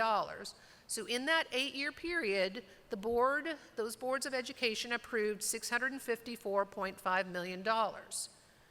So as that final bond project of 2008 was finished, I think in 2017, it was Robinson. After that, right, you start looking at where do we go next? And if you remember some of our slides from earlier presentations this spring, we came to the board in early 2018 starting to talk about needs, deferred maintenance, other items that capital outlay as an annual fund could not support. And we started to really kind of accumulate data and information for the board to, at some point, decide now's the time for a next long-term bond financing request. So this is a process school districts do all the time. They have to do it all the time because no one's capital outlay can sustain major renovations and repairs. We're going to dig into this. But the three questions I hope we answer, at least from an informational perspective, is why propose a bond? What are the needs? When to propose a bond? Why this timing? And how did we arrive at the number? So let's start talking through the why. And I'm not going to spend a lot of time because we have talked about the why a lot in the past year. Facility needs, right, including new buildings, repairs, and end-of-life replacements exist. They will always exist, right? Even if you pass, you put out to the voter and the voters pass a bond, it's not that we're going to be, that's it, we're done, right? It's an evolving, every so often question that we have to ask.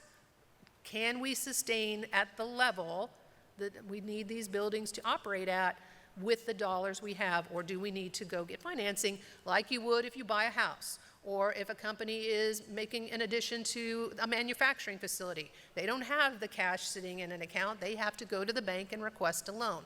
Our mechanism is not go to the bank. Our mechanism is go to the voter. The consequences of maintaining buildings that are older, right, which, and I appreciate, one of the speakers had said the architecture, we have some beautiful older buildings that come with consequences. As they age, and we'll show you some examples of this, there are things that start to wear out and break down. And when we don't make those replacements of systems because other repairs, right, so that's, we're going to get into deferred maintenance a little bit, but we have, when we make choices to have older buildings as opposed to build some mix of new, that comes with a set of consequences. In the next 50 years, right, so even if you take out even longer than what we've been talking about in the facilities master plan, based on what we know today, the district needs fewer buildings based on its projected enrollment. It probably needs bigger buildings because we're going to have to get more kids in with the fewer resources that those kids are generating, right? So operationally, we need some savings related to not having the per pupil allocations driving the budget anymore. So fewer, bigger, and newer, balancing out some of the older buildings aimed at improving student outcomes, right? Those things that the superintendent talked about during the workshop, where new facilities, different learning spaces can enhance that student outcome, right? So again, the ideal solution, right, to facility master plan is the pairing of your short-term funding and capital outlay, where can capital outlay support, with regular long-term financing, right? Regular requesting loans and paying back loans that address needs over time on somewhat of a regular cadence. And it's been a minute since we've really done that. Partly because that whole issue from 2008 had some pause, and so we had some delays in getting that work finished. And then right when we're probably to the point of talking to the board about, we think the timing's good, we have a pandemic, then we get historic federal funding, and our focus is let's get these dollars spent, do it efficiently, get some repairs, right, for air quality made through that process, which we did and are finishing. So we can really point to some excellent uses of those federal funds through that process. But as that ends, what replaces that, right? What's going to come in and say, how do we continue this work? A lot of HVAC systems came in 2000. They're 24 years old, or in the 20 plus now. So these are all regular things we have to address. This is part of our why, right? Why are we bringing forth a potential bond financing proposal related to the facilities master plan? So let's look at the capital outlay pressure. So this would be a typical allocation, right? It's not, no one should get excited behind me with this is what they're getting, but this would be kind of a sample. So we give for facility repairs, give or take, about $10 million, and then we have about $15 million for deferred maintenance and other types of those projects. So that's $25 million, and Luke and his team have the ability to kind of look at needs and shift those dollars between those two areas, right? If they have more repairs, they do less deferred maintenance. If they have fewer repairs, they can do more deferred maintenance. And then they have a little bit for other projects. We set aside around $2 million annually for safety. That's cameras, secured entrances, replacement of various radios and those kind of things. So safety improvements can go through capital. The Safe and Secure Schools Match, so here's another grant opportunity we have with the state. We applied and we have to match that. That runs around $1 million if we get the full allocation that we need. Software and technology. So this was an item that was added to capital outlay, the ways it can be spent in 2014. What was happening for us in 2014 was we were about in year 4 of budget cuts, annual budget cuts based on a reducing per pupil allocation and then going into frozen per pupil allocation through the block grant years. So we had no choice, right? You had to pick. We're either going to have to lay off people or we're going to move some of those general fund expenditures into capital outlay. And that's what we did with technology. And we've never had really the room, nor, in all honesty, the ability because of the size of the spend related to tech. Think about, again, 10, 15, 20 years ago, what tech looked like and what tech looks like now. I mean, we run everything over a Wi-Fi, right? We have the little access points all through all the buildings, right? All of that costs money. Cybersecurity, internet filters, all of these things that make the district operate and operate safely, right? Safeguarding assets, and not just physical assets, but again, information assets. I don't know that anyone ever envisioned that in the school finance formula, right? That we would have this kind of need growing over time related to technology. And so you can see it's a pretty good size spend amount out of capital outlay on an annual basis. Software, hardware, copiers, CTE needs related to, all of that tech, that's a big number. And then we have some for elementary, and again, our furniture wears out. We have to have some set aside for some furniture replacements. It's never enough, right? We're always getting requests at the end of each fiscal year.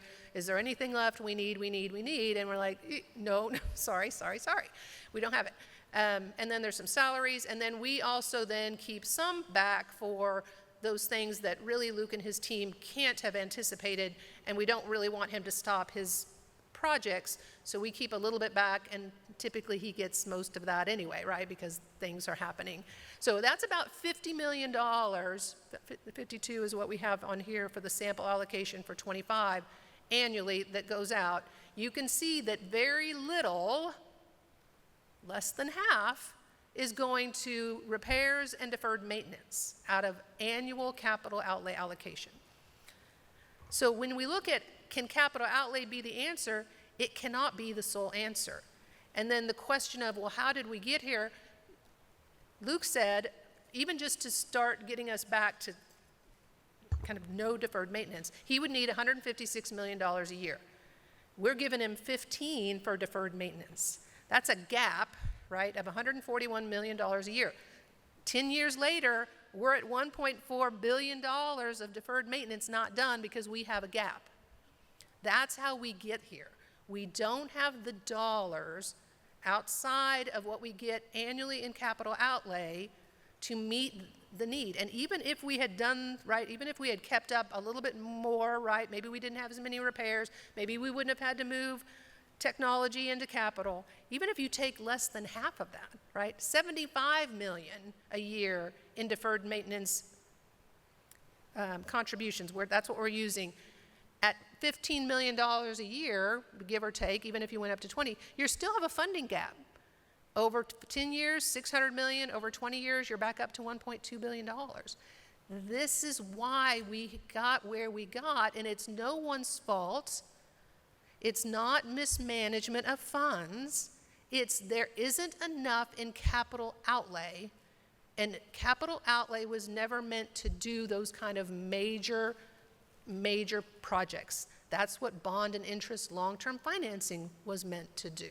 Now, we have done some, right? The Southeast Stadium is a good example. We wanted to make that commitment come to fruition. We saved and scrimped out of capital outlay, and we spread that over a 2-year period, and we got it done. Again, 7 or 8 years ago at this point, right? So there's just continuing pressure in capital outlay for things outside of repairs and maintenance and the deferred maintenance number. And again, this is not, it's just a fact, right? It's choices we have to make every single day.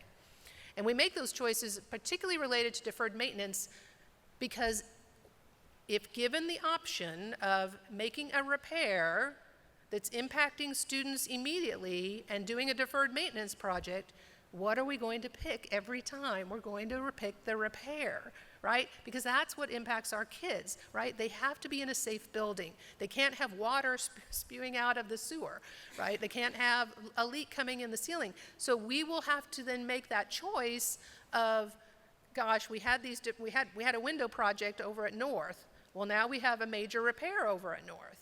Well, guess what gets pushed off? It's the windows, right? Because we need to make that sewer flooring repair because it's structural. It's a safety issue. And that happens every single day. That's the choices our facilities folks are having to evaluate and make. It's stressful. I don't know how they do it. Hats off to facilities people for doing it. But it will always take a back seat, right? Deferred maintenance always takes a back seat. And again, another reason why. Why are we here? Because repairs and maintenance for students will come first. Example. So, in the last 5 years, East High, between repairs and maintenance and structural projects, and some deferred maintenance, right, we've spent at East $21.2 million. That includes the 12.2 structural repair and renovation to the science wing that had to be done because there were cracks, right? Unsafe cracks had to be done. North, right, which is going on right now, we've spent $12.8 million, including an $8.5 million so far, right, because that's not done, repair to this floor slab. And then we have Northwest, right? East and North are some of our older high schools, right? Some of the oldest we have in the city. Northwest is not necessarily in that same age group, but it is at the point, right? It was built in the late 70s. It's at the point where we start to see repair needs, right? Where we hadn't had too much deferred maintenance, now we have deferred maintenance. So Northwest, we've spent $5.6 million. That included a $3.9 million structural wall along the pool area, right? Again, foundational problem had to be fixed. So 3 high schools in 5 years, almost $40 million, that's 40% of his overall allocation, including deferred maintenance and the repairs and maintenance, right? 3 schools. There's no way for him to keep up with what we're providing. He can't do it. He and his team, they work their rears off to do what they can do, but at the end of the day, there's only so many dollars to address issues. Because these schools, beautiful buildings, but when we have a repair, it's expensive, right? It is an expensive repair. And it's almost always foundational. And I cringe every time they open a wall because they find something else, right? Something else old, right, that has to be fixed. Have to fix them, right? That's our commitment that we're making to these older buildings. It comes with a set of consequences. And when you look at that kind of balance of the portfolio, so you've got that volume of aging buildings, 58 of our buildings are over 60 years old, the average age being 75, right? So we're just right in that time frame, when we kind of 40, they start kind of showing some wear and tear, you start making your repairs. 60 to 70, we really start getting into a little bit more rapid deterioration, and that's a lot of our schools in that time frame, right? 32 of our buildings are under 60, but they're on average at a pretty good age, right? They're at 26 years. We'd like to see, right, from a finance planning perspective, a little bit more balance here, right? We have the older buildings that we can support, but we mix that with more newer construction, because then we know that deferred maintenance need, those repair needs will go down, and certainly hopefully not to the extent that we're seeing large repairs. But if we have large repairs at the older buildings, we have the ability to meet those needs without necessarily being at the expense of deferring more maintenance. So that's why that chart's like, if we could just bring a little bit more balance here, and longer term, maybe even start to tilt it more towards the new. Again, not going to get there today, not going to get there tomorrow, not going to get there in 5 years, but over time, can we get there, right? So hopefully that established some why. Why are we suggesting this? What is our challenge related to the financing we have available to bring to bear for facilities? The when and how much, and this is where we get into mills, so bear with me a minute as we go through some of this. I'm not necessarily even the best explainer of this, so I'm going to try. The how much, I will say, our consultants didn't determine that, right? That wasn't their number. That was our number. We were asked, what can the district, from a bond financing perspective, do without adjusting its current mill rate? That was the question, and we're going to go through that. So we made that number, right? We said, this is what we can do. So I did want to make sure that was clear. That wasn't them telling us. That was us saying, here's what we could do, right? Kind of a max. We don't want to do any more than that, because that would require too much movement up. And we don't want to take that to our community. We think the timing isn't right for that. We've heard from our board members that's not something we think could be supported. So what could be supported was kind of this, not to exceed this. So that was one point I wanted to make. Okay, so let's talk a little bit about mills. You guys chatted a little bit about this at the workshop. Again, that's a tax. The mill levy is a tax rate applied to the assessed valuation of property to generate local revenues. That's how the mill functions. And the district has 4 within its control and 1 that is state set. So the general fund is state set. That money never even crosses our door, it goes directly to the state.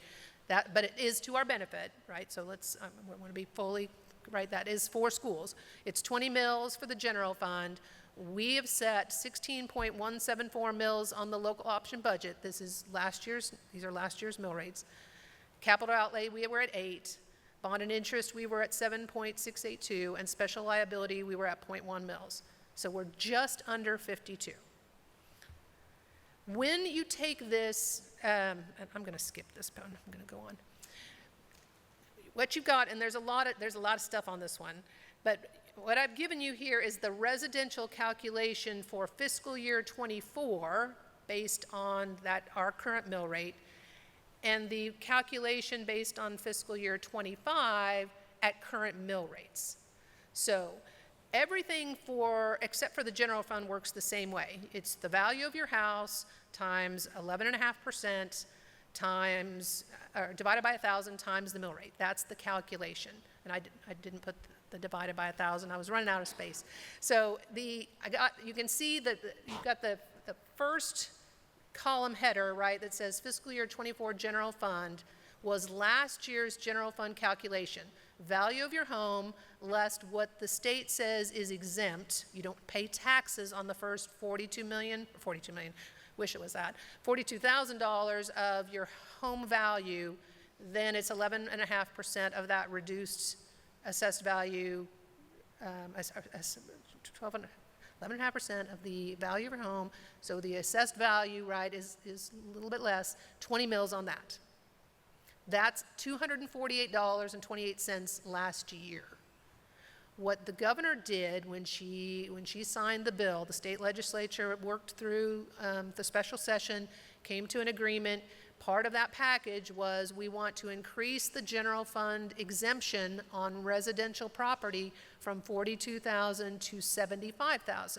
So there will be some tax relief, regardless of whatever else we do, related to that change. And you can see in the fiscal year '25 number, I'm assuming, right, so if my home value was $150,000 and it went up, because that's what they're doing, right? Home values have continued to go up in Sedgwick County. That's an 8% increase in value.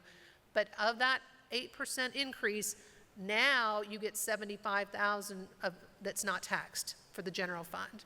So what cost you $248 of general fund mill levy last year will only cost you $200 this coming year with that change. And that's nothing we control. That's all state-driven, right? What we do control is the other pieces of the mill rate: local option budget, bond and interest, capital outlay, and then we've got that little special liability. You don't get an exemption on that, right? So we're going to figure based on the $162,000 and the assessed valuation rate is 11.5% for residential. You get to an assessed value number, and then divided by 1,000 times the 31.956 mills, $595. So you can see if we do nothing, right, our mill rates stay flat. Our tax revenues go up because the assessed valuation of the house went up. It's still more taxes, right? We're going to talk a lot about this at the workshop on revenue neutral.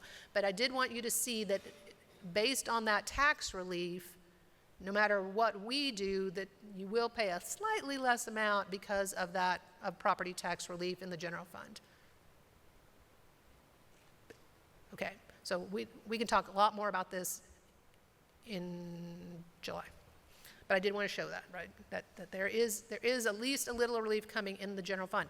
And that it isn't our action, right? We are the beneficiary of those tax revenues based on the assessed valuation growth, but it's not action this board took.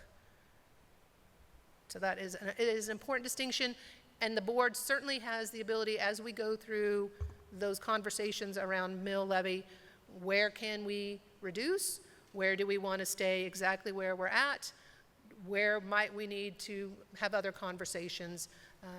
Because the LOB is always the one that levers up and down, and we'll talk about that. But overall mill rate, right, since fiscal year 12 has been generally in a downward trend. 57 back in the 11-12 school year to the 51.9 where we're at now. So where there have been increases in property values, and there has been pretty significant increases for the last few years in property values, the board, this board, the previous boards have really tried to give some of that, right? We don't want to take it all, right? We want to reduce where we can. But we also understand, we just talked about all the needs, right? So we want to balance that with, we don't want to not meet our repairs and our maintenance and all those things, but we don't want to hit the taxpayer any harder than we have to. So we've really tried to find a balance and yet come down. It's not always going to be perfect. Again, you see that we bumped up last year a little bit. So, but we really do go into budget planning with that mentality in mind. And you can really see that a little bit more clearly when you take out that general fund, which we don't have any control and has been 20 mills forever. You can see even a slightly more steep decline. Again, are we taking some of that growth? Yes. Are we taking all of the growth? No, we're not. Just for your information, we did put together the area regional mill levies, so you can see and when they last passed a bond issue. So Wichita, last bond issue was passed in 2008. We're at 51.954 mills. We should be on the lower side compared to our suburban neighbors because we have a lot more commercial property. But you can see even from that perspective, there is a pretty wide gap between the high and the low. From a mill levy perspective. But you can also see kind of what our suburban peers have been doing relating to bond issues and how recently they have been passed, and then some of them have done with a little bit more frequency than others. I think Augusta is the only one that's kind of with us. They've got 5 schools. We have 90 plus buildings, so not quite apples to apples, but you can kind of see just what is happening in our region this way. Okay. We are the lowest in our region, yes. Not the lowest in the state, but we are the lowest in the region. Okay. I'm going to take a breath for a second. Am I doing okay? Are we following so far? So it's a lot. The current debt service schedule, right? So we have 3 bonds outstanding, 2 from 2009 and a refinancing from 2017. This is the payment schedule, right? So we've got principal that we owe of $194 million. Our interest on that is about 28, right? You can see that we're getting towards the end of those lives where we're paying more principal down. The total payments there are $222 million that we owe over the life through fiscal year 29. We do get some federal subsidies, so basically some federal assistance to pay for the bonds, about $8 million. So our net is $213 million, almost $214 million still owed on outstanding bonds. As we forecast revenues coming into bond and interest and where we're at from a cash perspective, I want to show you what this looks like.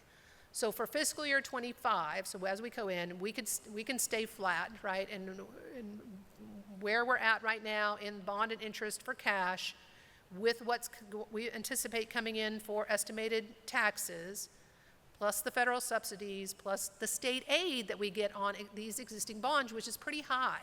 State aid for new bonds is low, relatively low, but state aid for older bonds before 2015 is pretty high.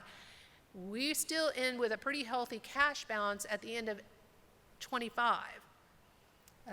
It is almost $90 million. So if you forecast that out, right, you take those cash balances, you account for the federal subsidies due to come in, right? So the assumption is the feds will meet their obligations, and if the state meets its obligations, we have enough cash in the account after next year where we don't need to levy any more bond on the 3 issues outstanding. So this board is really at the perfect juncture to layer in another bond and not raise that mill levy. If we wait, again, the board is going to make this recommendation based on all the factors that you guys consider. If you wait, then at some point, right, we have no bond issue to levy, so we will have to come down. You can imagine the only thing a taxpayer hates worse than a tax increase is up, down, up, down, up, down, right? So you could come down, and it doesn't have to be this exact scenario, right? We could stair step it down. There's a lot of things you can do here. But the minute you would look at, you decide, yes, we hear what you're saying, we like the plan, we think it's necessary, we know capital outlay can't do it. We want to now pass a bond 2 years from now. Okay, but you've now come down pretty low on that bond and interest. How's that same taxpayer going to feel when you now go back to them and say, well, we were at 7, then we dropped to 1, now we want to go back to 7. That's a lot of tax movement. Not that it can't be done, right? It's not something I would recommend, but that's why the timing for this board, and that's why we recommended this kind of amount, and I'm going to show you, you do have a little wiggle room, and I want to cover that, but that's why the timing is really good. And part of why the timing is really good is assessed valuation growth. Part of it is good debt management. I mean, we've paid off issues early, saving the taxpayer dollars for interest. We've refinanced where we could. So the 3 issues outstanding are not callable. Otherwise, I'd be calling them and paying them, right? I think we've done a really good job giving the board the best opportunity to say, after 16 years, you've got the right mix of circumstances to say it makes sense, you could go. And we're going to show you a couple options related to that. Well, there was a lot of people, and I had predecessors that managed it well. It's been, this is just work that we plan for, right? You plan for these things. You are constantly monitoring bond and interest, knowing that you will need another bond at some point, right? It is necessary financing for the good of students in this district. That's why we look at it. It's an investment. We're making an investment, right? So again, this is not proponent work. This is education work, telling you where we're at and what you can do. So what I've done for you here, how do we propose a bond with a no mill increase? Based on what we just got from the county on new assessed valuation, we actually think the board could do a current mill rate of 7.682 and suggest a $480 million. We think you could actually get 30 more million into that because the assessed valuation just went up another 7.5%, 8%. Where we talked about, we think you could actually decrease the mill a little bit. So instead of the 7.682 we're at, you could come down between 7.3 and 7.5 at $450 million, and we're assuming not the rate of growth we've had from assessed valuation, but a more conservative, more like 2 to 3%, which is what normally you see in assessed valuations. That this has been unusually high for a period of time. And then if the board is really feeling a certain way about mills, then we could slightly reduce, right, the package to $435 million and come down a little further, right? I don't know that you obviously gain some mill relief. We don't get as much then on some of those projects that we're trying to get done. But I did at least want to be able to bring to you a range of options that will get us towards what the plan has been suggested. It might not be a perfect fit. We might actually get a little bit more if the board was comfortable there. And we're able to do that because we've managed the other bond debt to the point where we're in good shape. It actually has your schedule. They make sure you're doing what you need to do. We have to report exactly what our payment schedule is, and we have to report not only to KSDE, but to the state of Kansas, their district of administration. All of these organizations have to know exactly where you're at all the time. You have an obligation to put your any sort of major changes into your EMMA reporting system. So there's just a lot that go into bonds that we do make sure we're buttoned up here. I mean, we're buttoned up everywhere, but we really make sure we're buttoned up on bond and interest. But that's how you do it, right? Instead of dropping that bond to zero because you're done with the 2008 series issues, you're investing again, and you can do that at a stable mill rate. We're not asking for more millage, but you are asking for another set of investment. That's what you're asking. Susan, Yes. I do have a couple of questions. When looking at, basically what we would be looking at if we were to bond the $450 million, it would be added to that outstanding $213.7 million. Right. Now, not day one, right? Not the minute you pass a bond issue, you don't necessarily go out and sell your bonds that very next day. Right. You sell bonds as you need to, as you plan your construction projects. So they would layer in just like the 2008, right? We had a 2009 issue, we had a 2010 issue, we had a 2013 issue, those type of things. So you would layer in that debt all through the course of your construction needs. But yes, they would layer in. And so as things are coming off, right, we're probably selling another set of bonds to raise the next project, and we'll do that, right, all through the course of the 5-6 year period. And we're looking at staying at the, the 7.682. Correct. That is a flat mill option related to a bond, and we think if you did that, you could actually increase from the 450 we've been talking about up to 480.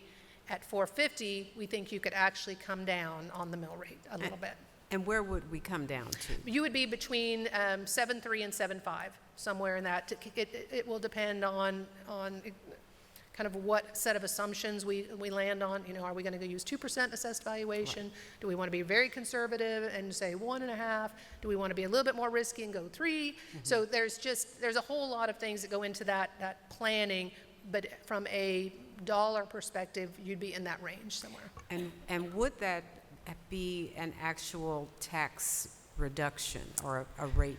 That rate reduction, would it equate into a So tax? it goes back to the assessed valuation problem, right? So I want to be clear, right, that we can do nothing, right? We can stay exactly at where we're at, 7.682 mils, and our taxpayers will feel a tax increase because their property values went up. Sure. That's the reason why, but it's still a tax increase to them. They're paying more, they're writing their check for more money.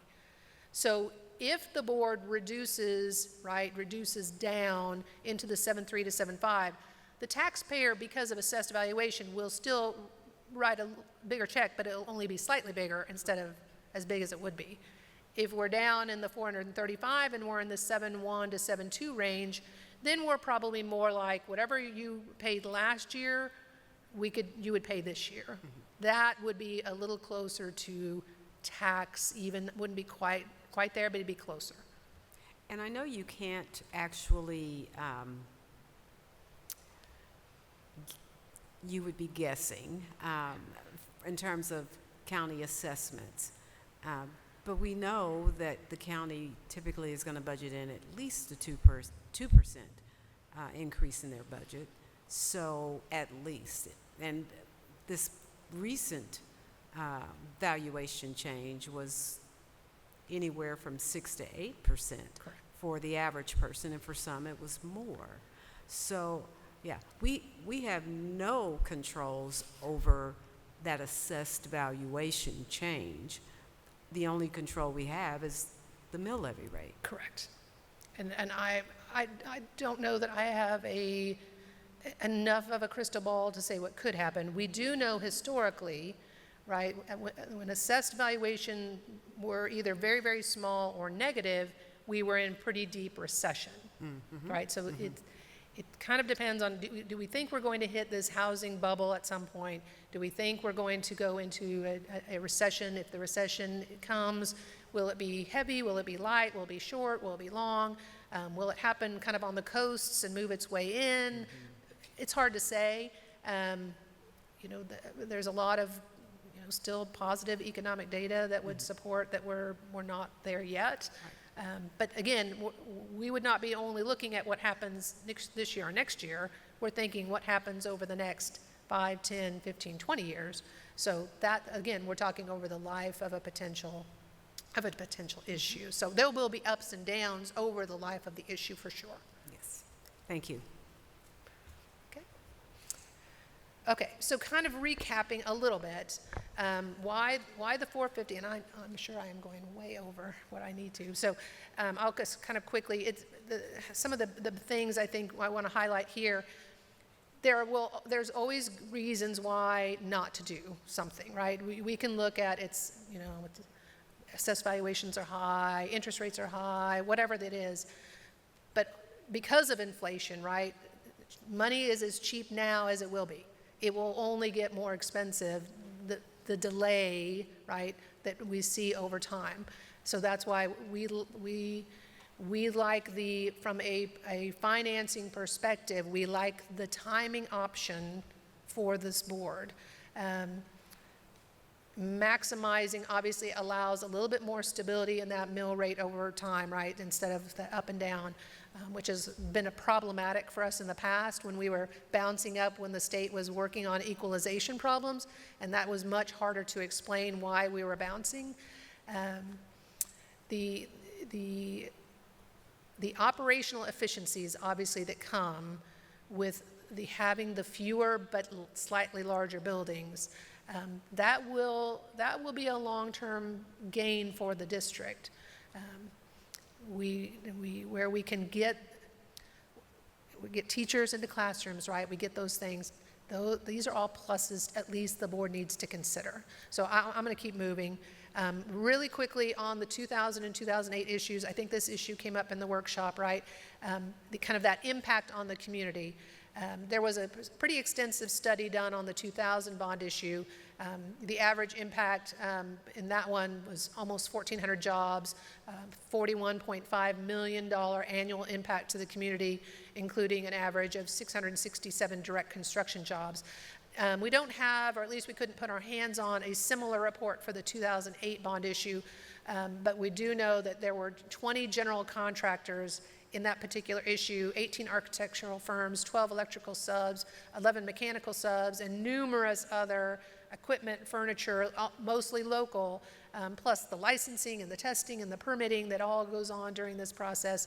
And this was all, remember, during a time where the Wichita community was suffering, a recessionary issues. And we were keeping people employed during that time.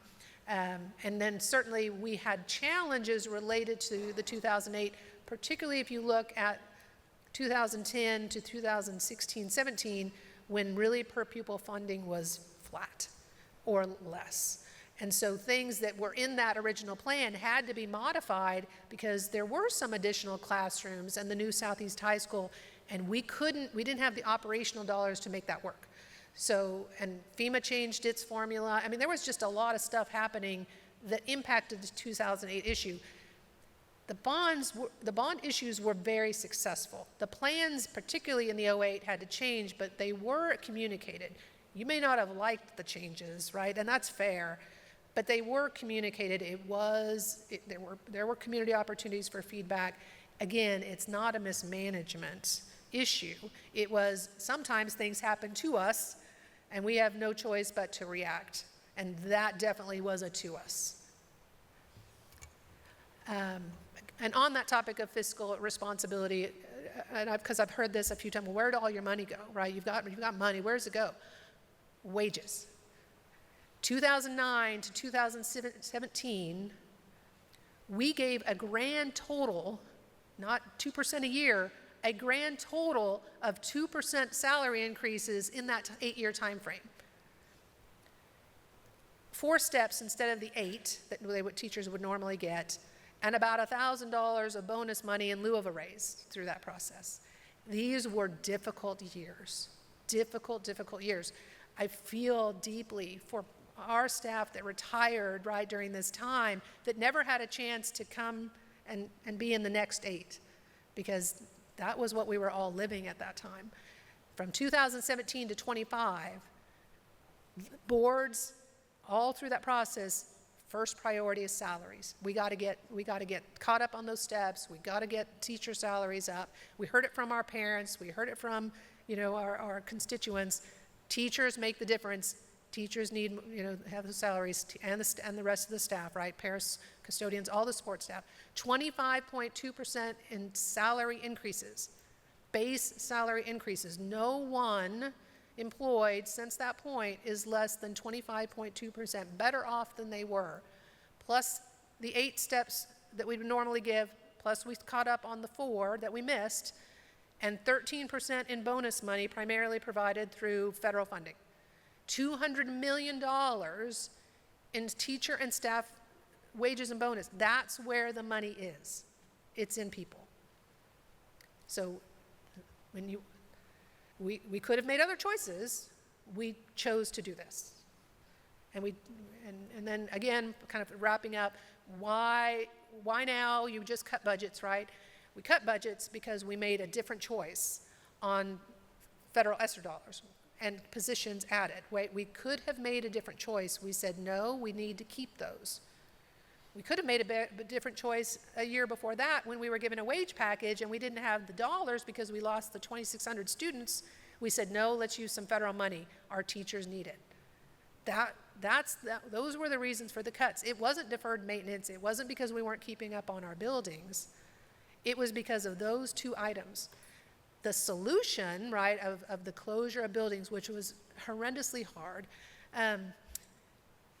addressed various issues related, right? it helped the deferred maintenance issues. It helped the underutilization of issues. It addressed the fact that we had fewer students. And obviously, we're trying to get those teachers into classrooms. And at least so far for secondary, we look to have been very successful with that.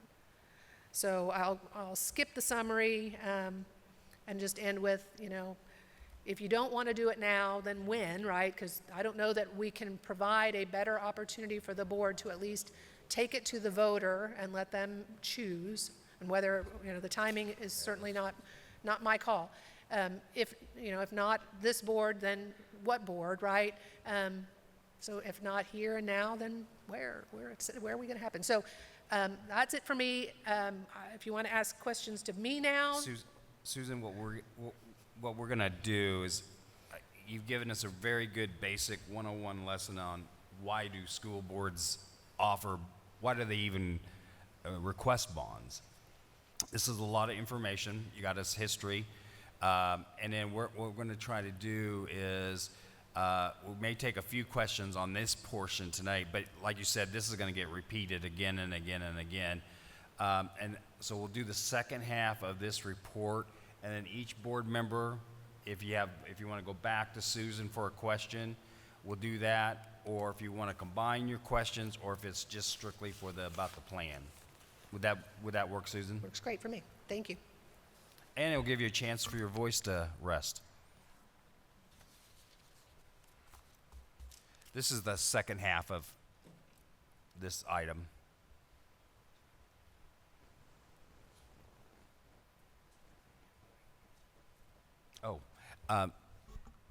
Board members are asking for a small break, so what time is it?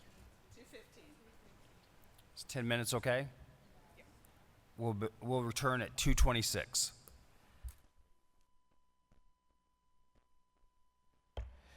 The board is back in session from their break. We will now enter into the second half of the item on our revised and facility master's plan. Welcome. Welcome. Thank you very much for having me, Superintendent Bielefeld, President Reese, Vice President Albert, members of the board. It is an honor to do this work. It has been an honor to do this work with your team. I know many of you have hoofed it out to many of the focus group meetings and the different events all throughout this process. This is important work. We feel that weight, and it's been an honor to do it with a very capable team under Kelly's leadership and great resources, as you just saw with Susan, just a wealth of information that's helped inform this, and to make this a very data-driven and student-focused effort. And I do pledge that I will be much shorter on this presentation. Susan carried the water today on most of the work for this presentation. I do want to focus, and I will focus with you on the community engagement, particularly the June survey results. We sliced those and diced those to provide you some insights into them. I think that those insights can prove very helpful to you moving forward. And then Luke will conclude with where the plan sits right now in its particular recommendations, very similar to what you saw with slight modifications. Okay. To that effect, if you recall, we did actually send out mailers to everybody in the district, all families, back in January. We had a little over 3,000 respondents to that survey. And we asked, one of the questions was different strategies around dealing with building conditions and the finances, the operational deficit the district was facing, which was just being released at the time. And at the time, we had 58% of folks select optimizing school utilization through, quote, thoughtfully consolidating some schools to support the needs of the students and realize the district's vision. So folks recognizing, and this is right as the information was coming out about the deficit and the building condition needs and so forth. So the message was getting out that there were significant needs in the district, facilities-wise and operations.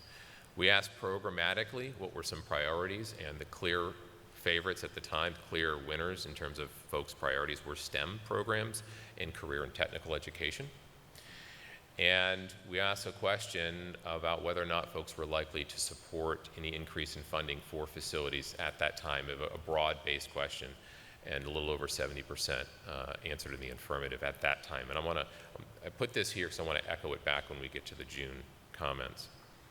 Then in April, as many of you attended, all of you attended at least one of these focus group meetings, we had questions regarding different options where there was 4 different choices, two of the options presented for folks to consider dealt with major renovations and rebuilding of facilities, so a major capital effort.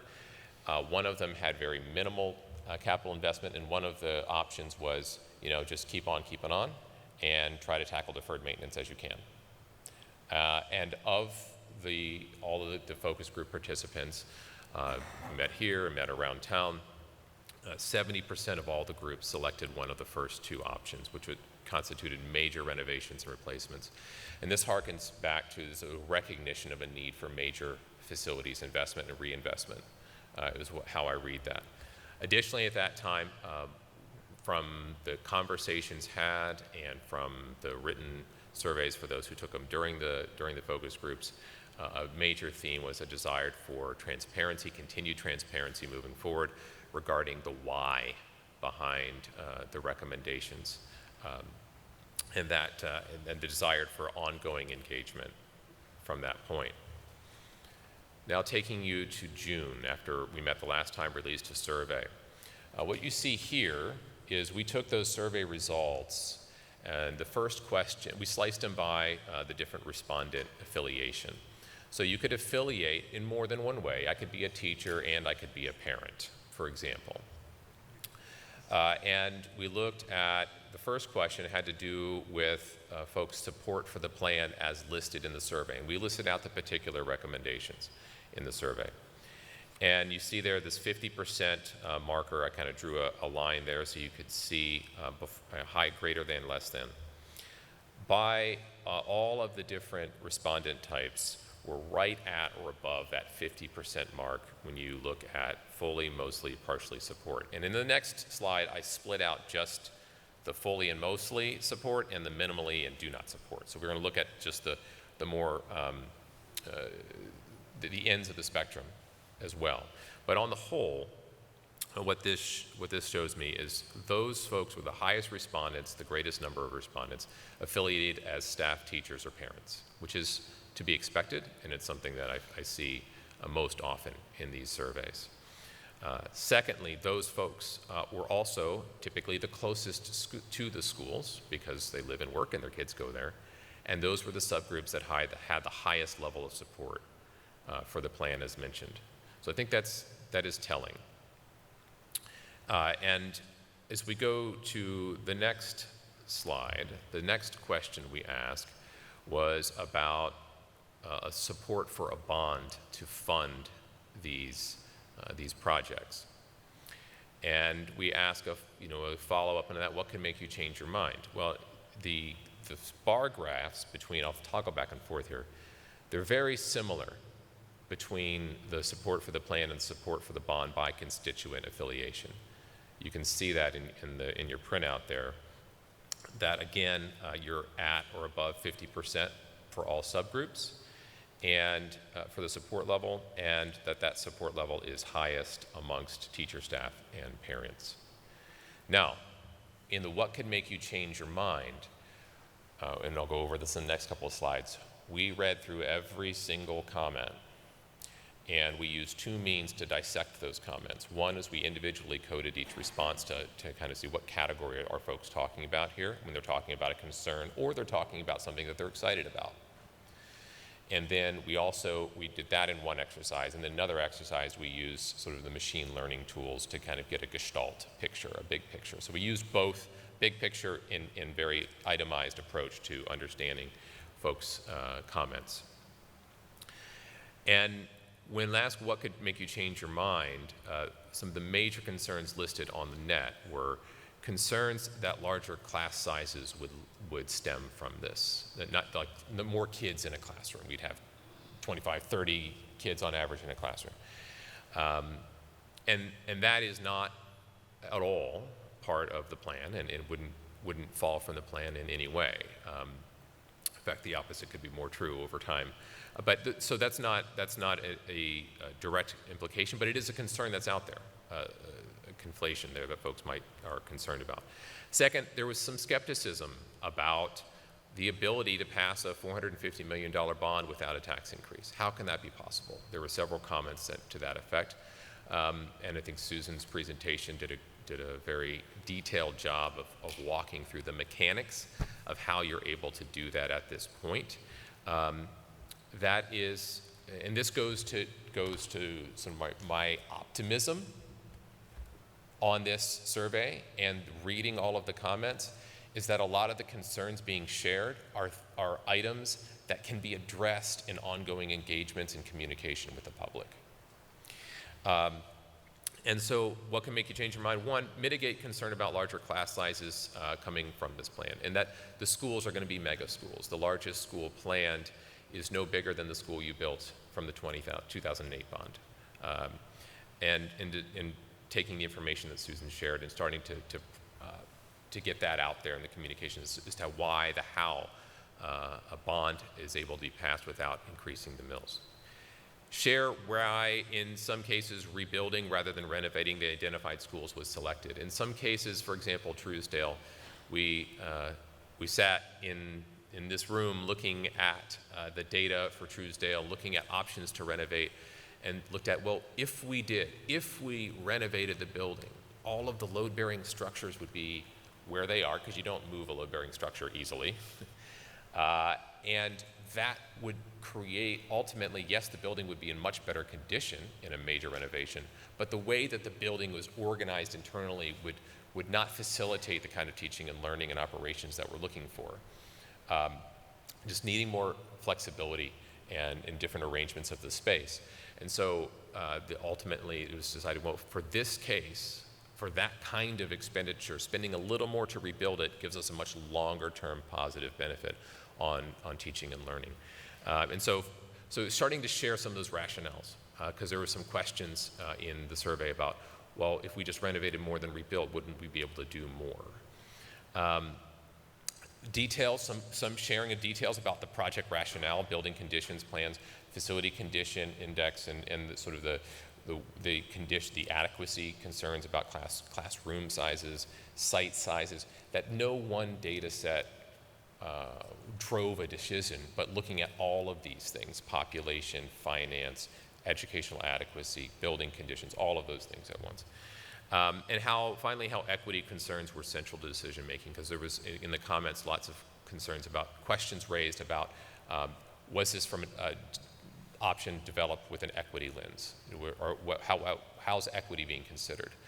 And one of the things that was taken with great pains in looking at this is making sure that the recommendations recommended a portfolio of schools that was accessible to all, and measuring those distances between schools and that were closing and the schools where the kids would likely go, and trying very hard to keep that minimal, and we're able to get that down to between 0.2 and 0.9 miles on average difference. So sharing the details. The concerns were, I think, a lot of these concerns in reading them, and you can read them too, I delivered them to Luke this morning.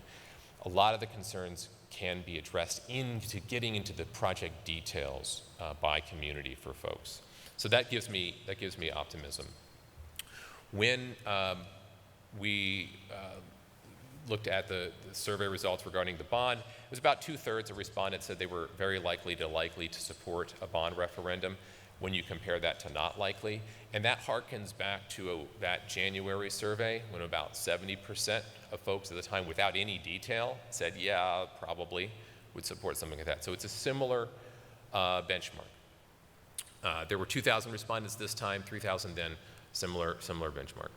Now, as mentioned, we took the more strong supports, the mostly support and fully support, and we compared those narrative responses to the little to no supports, and wanted to see how those comments shifted out between those two poles, if you will.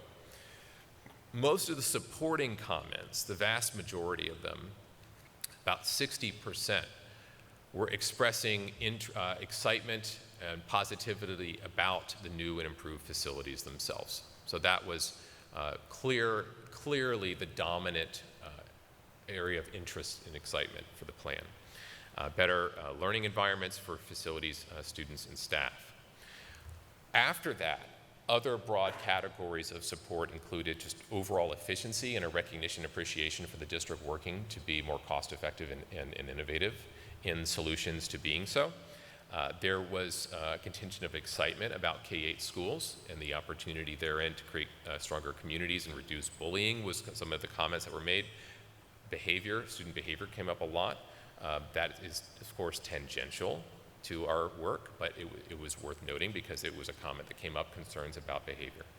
And there was a contingent who really appreciated K-8 schools as a possible means to reduce that. And on the next slide, you'll see there was a contingent of folks who were concerned about the opposite with the same solution. Early childhood centers, popular, and there was excitement about that. And again, related to the efficiency, comments related to appreciations of the long-term view and long-term budgeting. So an example quote of the many, and I couldn't pull them all, so I just decided to pull one for each, was, you see there on the right there, the expression of excitement about the facility renovations. Now, on those who express little to no support, note that it's similar. It's a 42% versus 37%. The remaining 20% of respondents were in that partially support category.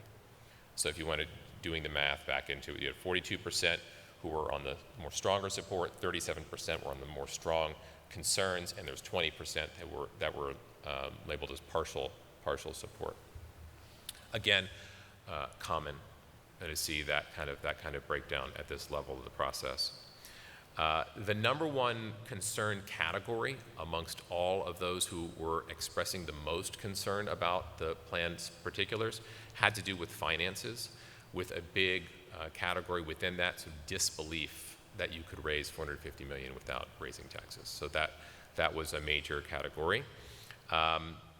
Concern about why there's so many conditioned needs and an operating deficit in the first place, as well as not seeing a connection between the bond and capital investments and the budget deficit and how this all relates.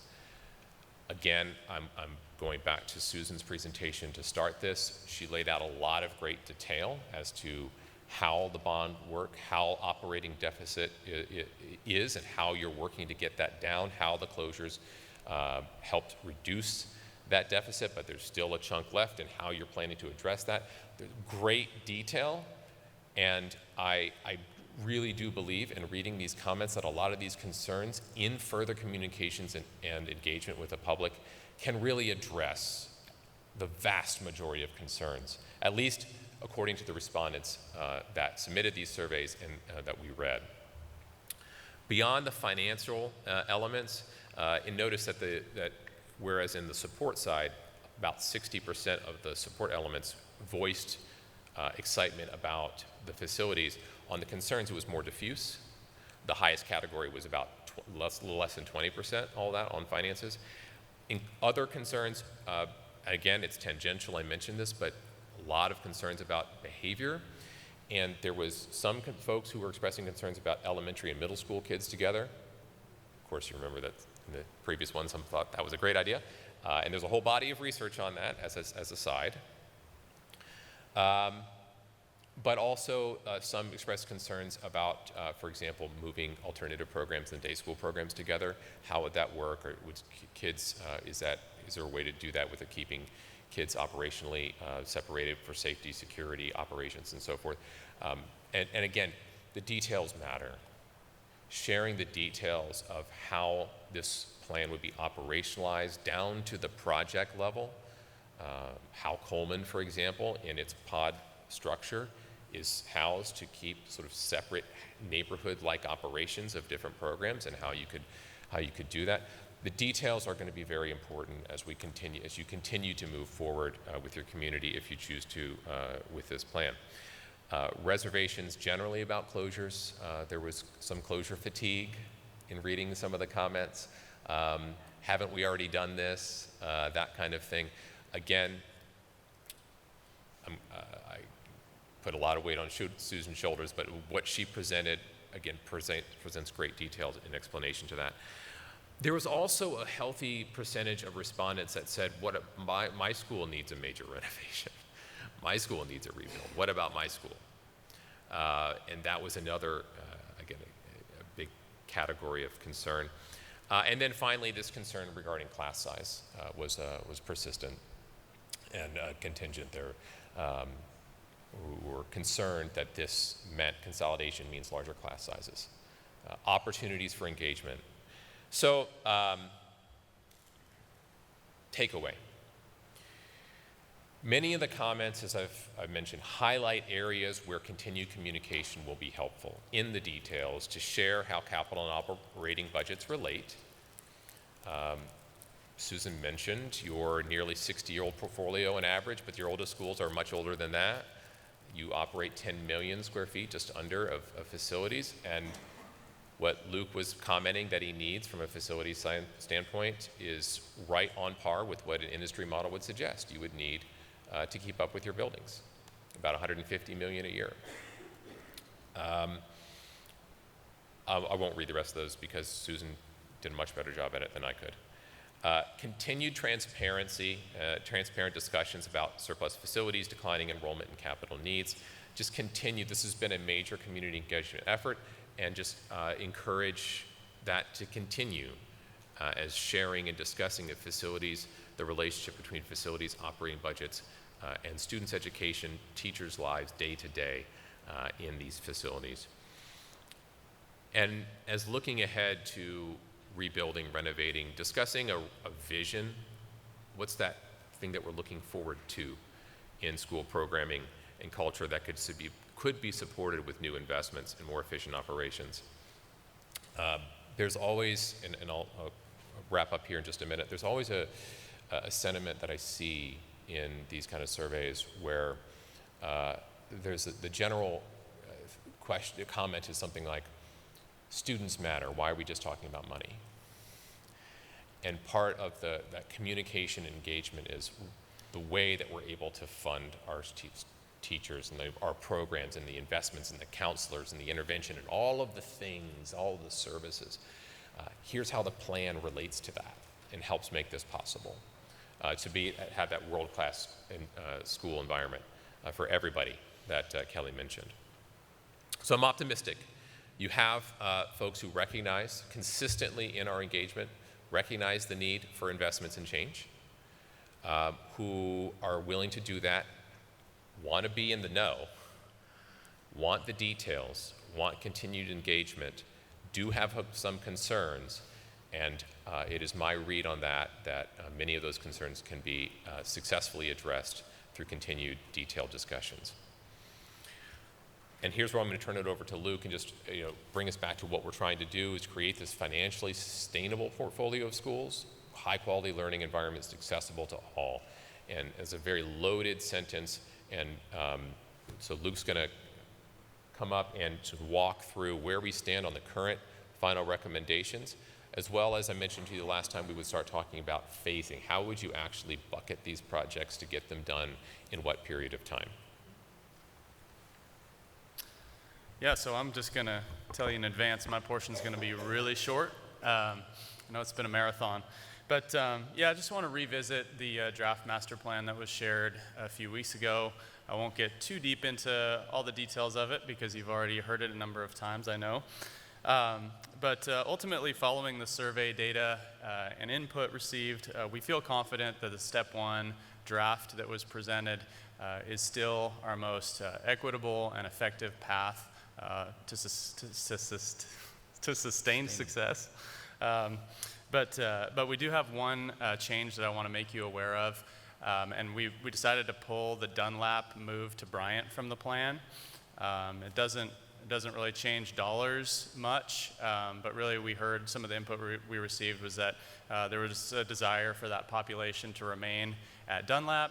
And there's really not a need necessarily to move those Dunlap kids out of there over to Bryant. It was really the Dunlap has a high FCI score, and so we were looking to help get out from under some of that deferred maintenance. But That building serves them well, and it really doesn't give us too many problems on the maintenance side of things currently. Obviously, that's something we need to keep an eye on, but the plan would be to shift to keeping the Bryant kids where they are, and then we would only relocate the Wells Sowers kids to the repurposed Jardine for now, instead of all three of those special day schools, the Bryant, Sowers, and Wells.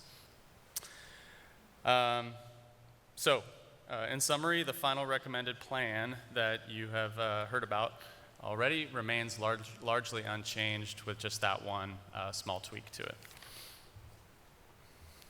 So getting into sequencing a bit here, and this is just a very general overview of how we think things could shake out.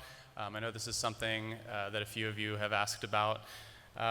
We strategically kind of are looking to space these projects out so that we can balance out the local labor and workforce to ensure that we don't bog everyone down with all the work going out at once. But actually, when you see it on paper like this, it's really, for me, from a construction standpoint, it's not immensely overwhelming. I think a lot of work we've done in the past has been, we've done a little bit for everything, and that becomes a lot more difficult to manage, as opposed to, a handful of sites that we're being very strategic about throughout the city. This is very manageable and very doable. So just want to note that the way we've set this up, those bars that you see kind of crossing across years includes the design and construction phase, so it's a little bit longer. That would generally give our designers a year, less than a year, depending on the project, to finish design. Move into construction, which will be generally 2 years, 1.5, 2 years to 2.5 years, somewhere in that range, depending on the project. So we would start with projects that are kind of the more straightforward, the ones that would get us, or I guess some of the smaller projects that would allow us to start getting kids moved around between buildings as they complete. You see here at the top, Isley, that's a very low-cost change. There would be minimal things we would need to do to make that a K-8, followed by the repurposing of Jardine, which would allow us to move those special day schools. And then Adams is up near the top, although Adams kind of depends on the site. If we end up having some land that becomes available that we could build on, then that would definitely be at the top. But if that doesn't come to fruition, that might drop later down in the list. But just going down here in the schedule, and McLean's up top, and then we would look to build the new middle school at Coleman, which would allow us to repurpose the Coleman facility to then move the Chester Lewis building over there, along with Gateway and the ISC programming. So you can start to see these dominoes fall, and then as those things happen, then we move kind of into the next round of projects and on down the list. And as we talked about last time, Irving would be kind of one of those last ones to rebuild because of the logistics of the various elementary schools in that area, and with that one being a challenge of having to probably displace kids in order to make that build happen. And then at the bottom, the Future Ready Center, Early Childhood Center. Early Childhood Center obviously can't happen until the Chester Lewis site is vacated, and then the Future Ready Center, that might be one that we could move up. As I said, this could all change and shift as we go, but this just gives you kind of a general rough overview. And then at the bottom we have potential, what happens with all the consolidated building sites. If we end up demoing those, we'd be moving out and so forth. So that's a quick rundown, and that is really all I have. And now I think we'll just open it up to some questions. And I'll just close it up real quick. I was asked, you mentioned the foundation. Somebody, this morning we launched our WPS Foundation, and I was asked afterwards, why was now the right time? And I stole I don't know if it's a Japanese or Chinese proverb. When's the best time to plant a tree? The best time to plant a tree is 20 years ago. When's the second best time to plant a tree? Today. When's the best time to pass a bond? 10 years ago, probably, right? We're a little bit overdue on some of this, maybe. When's the next best time to address these issues? Is today. So I think now we can kind of have a discussion, and I'll let Stan lead it and guide it, and we'll answer questions as they come up. Thank you, Kelly. Any other comments and discussion today? Kathy? I have a question. On our agenda, it says that the recommendation, this presentation is for the board's information and adoption. Does that mean we're voting on this today? No, that's an old copy I think you have, or does it say that? Where- Oh, wasn't okay. No adoption today. Oh, okay. So there's no voting today, there's no adoption, No. there's nothing. When will that take place? When is the deadline for the facilities and for the district for us to vote on this? It's really the board's prerogative, right? As far as a deadline, so there's no set deadline. If it's the board's will after the discussion today to move forward with a bond issue, then the next step is deciding when we want to do that, when we want to take that to the voters for a vote. That decision of when kind of drives our final decision. But really, I was hoping today we get guidance on, kind of where we want this to land and any changes to the plan we may want to see based on the community feedback. Okay. So- So I do have a question here. Do we have to do it just like this? I mean, you said that to convert Isley to K through 8 and to repurpose Jardine, we could probably do that right now, couldn't we? Would we have to adopt this whole thing just to do those two things? No. No. Okay. I just wondered do we know how much that is going to cost the district just for Isley and Jardine? Isley we could do for very little cost, but Jardine we couldn't do, not with our current capital funding without. But Isley, we could start with our capital outlay right now? Yeah, and that I believe that's something we could do pretty easily. Yeah, Isley's more of a staffing issue than it is a facilities issue. We won't do any facilities work to Okay, Isley. to so make that change. anything that we can do where we can afford to do that on our own, is there any obstacle that needs to be removed that would help us to go forth with the items that we can do, we can afford? No, I mean, Okay. other than board approval, right? Like, I think that's the point, is like, is there a part of this plan that you don't think we should move forward with, or is there a part of this plan that we really like that we do want to move forward with? I'm still not comfortable with the bond issue. Right. So that's why I'm saying, take everything that we can do without a bond issue, and can we do that just to start out with? Because this is all the way till 2030. So we had talked about wanting to do Isley regardless, but we put it in the plan just because with the K-8 strategy, trying to put those regionally, we felt like it was important to note. But that's the only piece of this plan that we can do without a bond. The rest of it is we could not afford. I don't have a problem moving forward with Isley. I mean, I don't know how the other board members feel about that, and if it would be this next school year or the one after. Okay. Melody? Oh, I'm sorry. Oh, yeah, okay. Julie? Sorry.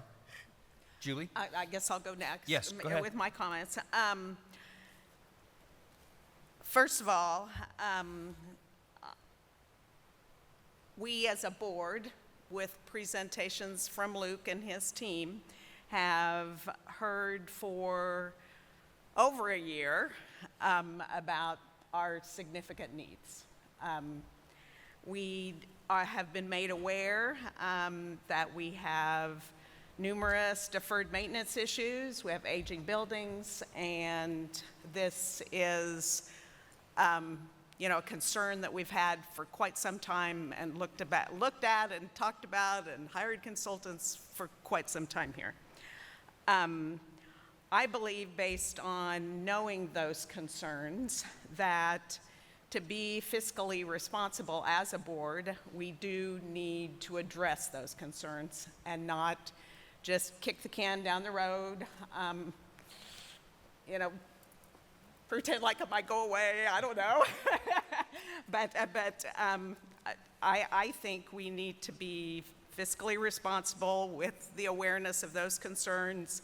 We know this that we had budget shortfalls that we had to deal with this year. I don't think moving forward, unless we make some changes, that we won't continue to have budget shortfalls based on insurance and utilities and everything raising every year, declining enrollment. And then we also need to protect our current assets.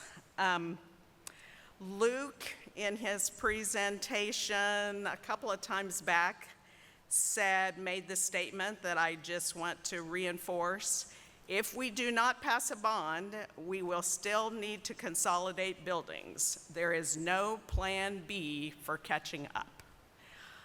In my opinion, planning consolidations and providing something more positive when there are consolidations is a smarter way to have to deal with consolidations than what we decided as a board, myself included, what we did in March.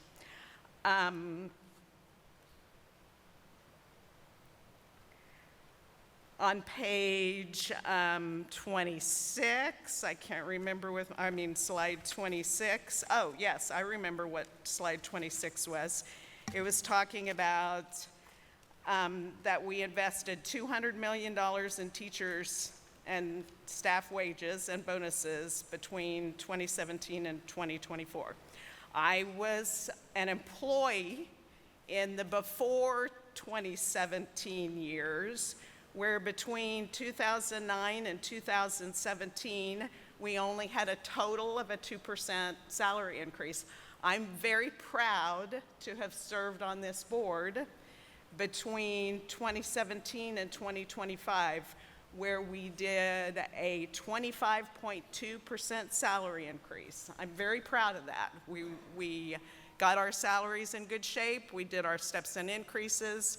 We gave money to teachers. Those are the people that matter. They're the ones that have the most direct income impact on our kids. Second most direct income impact on kids is their administrators in their buildings. I'm very proud to have been a part of that.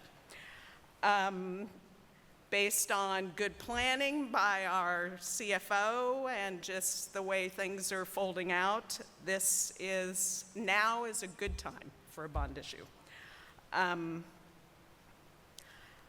I want to remind us of slide 17, whereas based on some decisions in the state relative to funding, that even if we keep our current mill levy, which gives us, $480 million if a bond issue would pass, there is still a slight, very slight, only $4 based on $150,000 home value, but a very slight tax decrease. With all that said, I believe this board should support taking a bond issue to the voters. The voters should be the one to decide whether they want a bond issue that will, in itself, even at the $480 million, will not make their check that they write for their taxes larger. Did all that make sense? I was trying to be orderly and step by step. Thank you, Julie. Now that I have a better understanding of the $450 million figure, and thank you, Susan, and I realize we're going to have to go through that financial information several times before we actually proceed. But I wanted to share that, my guidelines all along on this plan have been we need to make a dent in the deferred maintenance issue. I think we all agree on that. We want to see high-performing and utilized neighborhood schools protected with a good mixture of updated schools. A couple of the speakers didn't come out and say it, but they kind of implied that, that we're moving away from neighborhood schools. That's absolutely the opposite direction. Most of the facility is closing administrative services buildings. Most of the consolidations, other than 4 traditional neighborhood schools, are on the consolidation list. If your neighborhood school is a high-performing school that is highly used and highly capacity and doesn't have severe maintenance issue, then we have a use for you, and your school will still be there.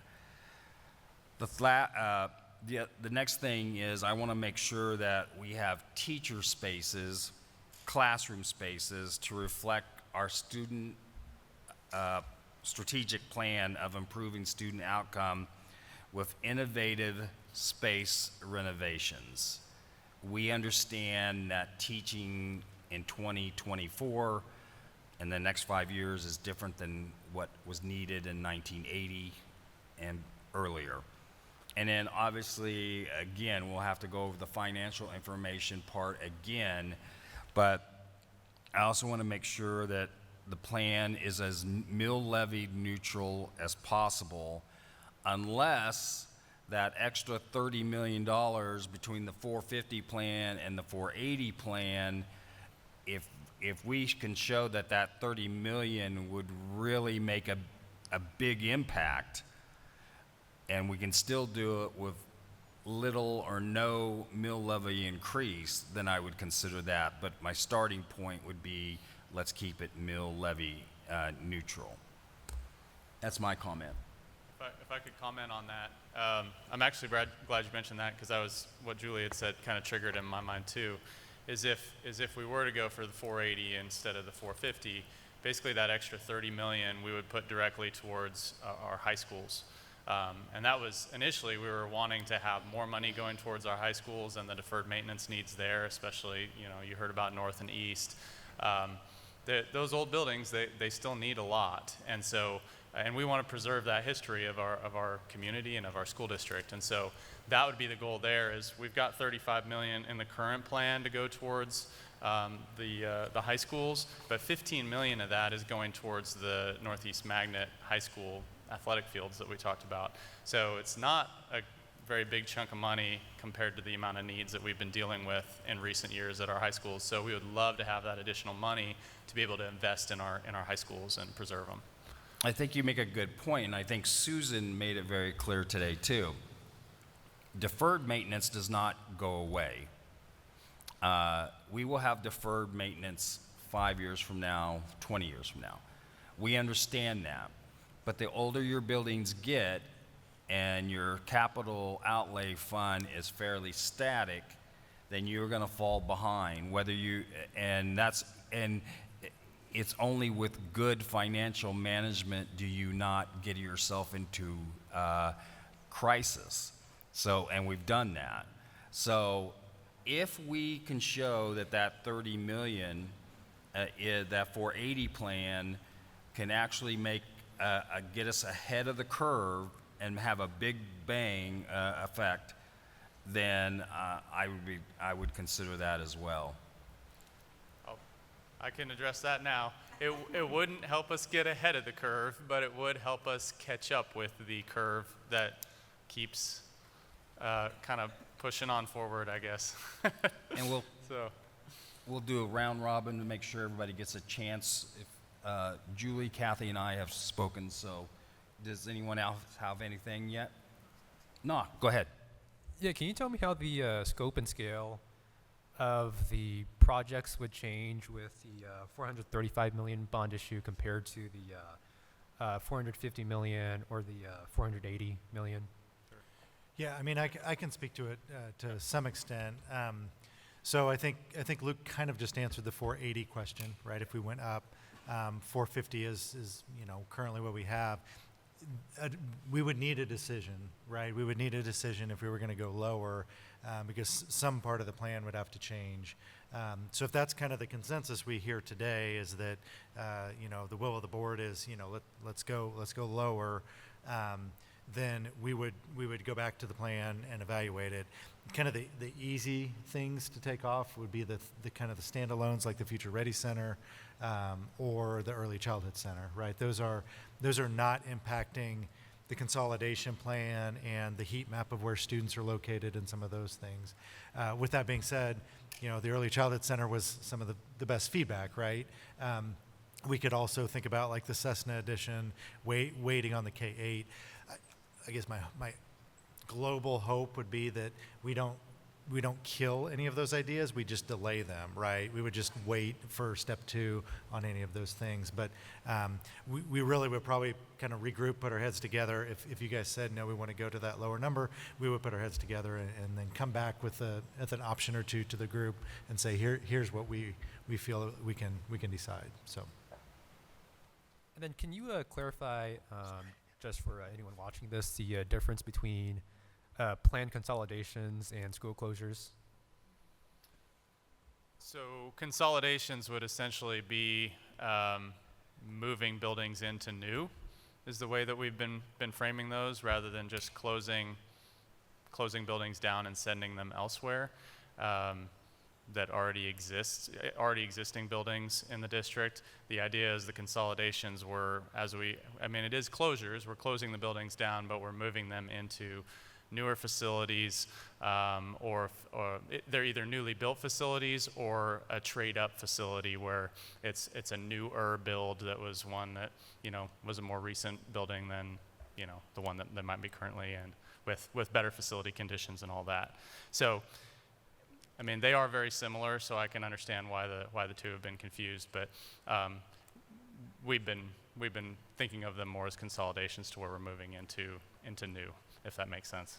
And if I may, just real brief on that, when we're looking at the phasing, none of the consolidations in this plan occur until after the new is built. So the idea of the new's built, and then you move the kids, and then you execute your plan for the facility that you left. That's all. Thank you. Hazel?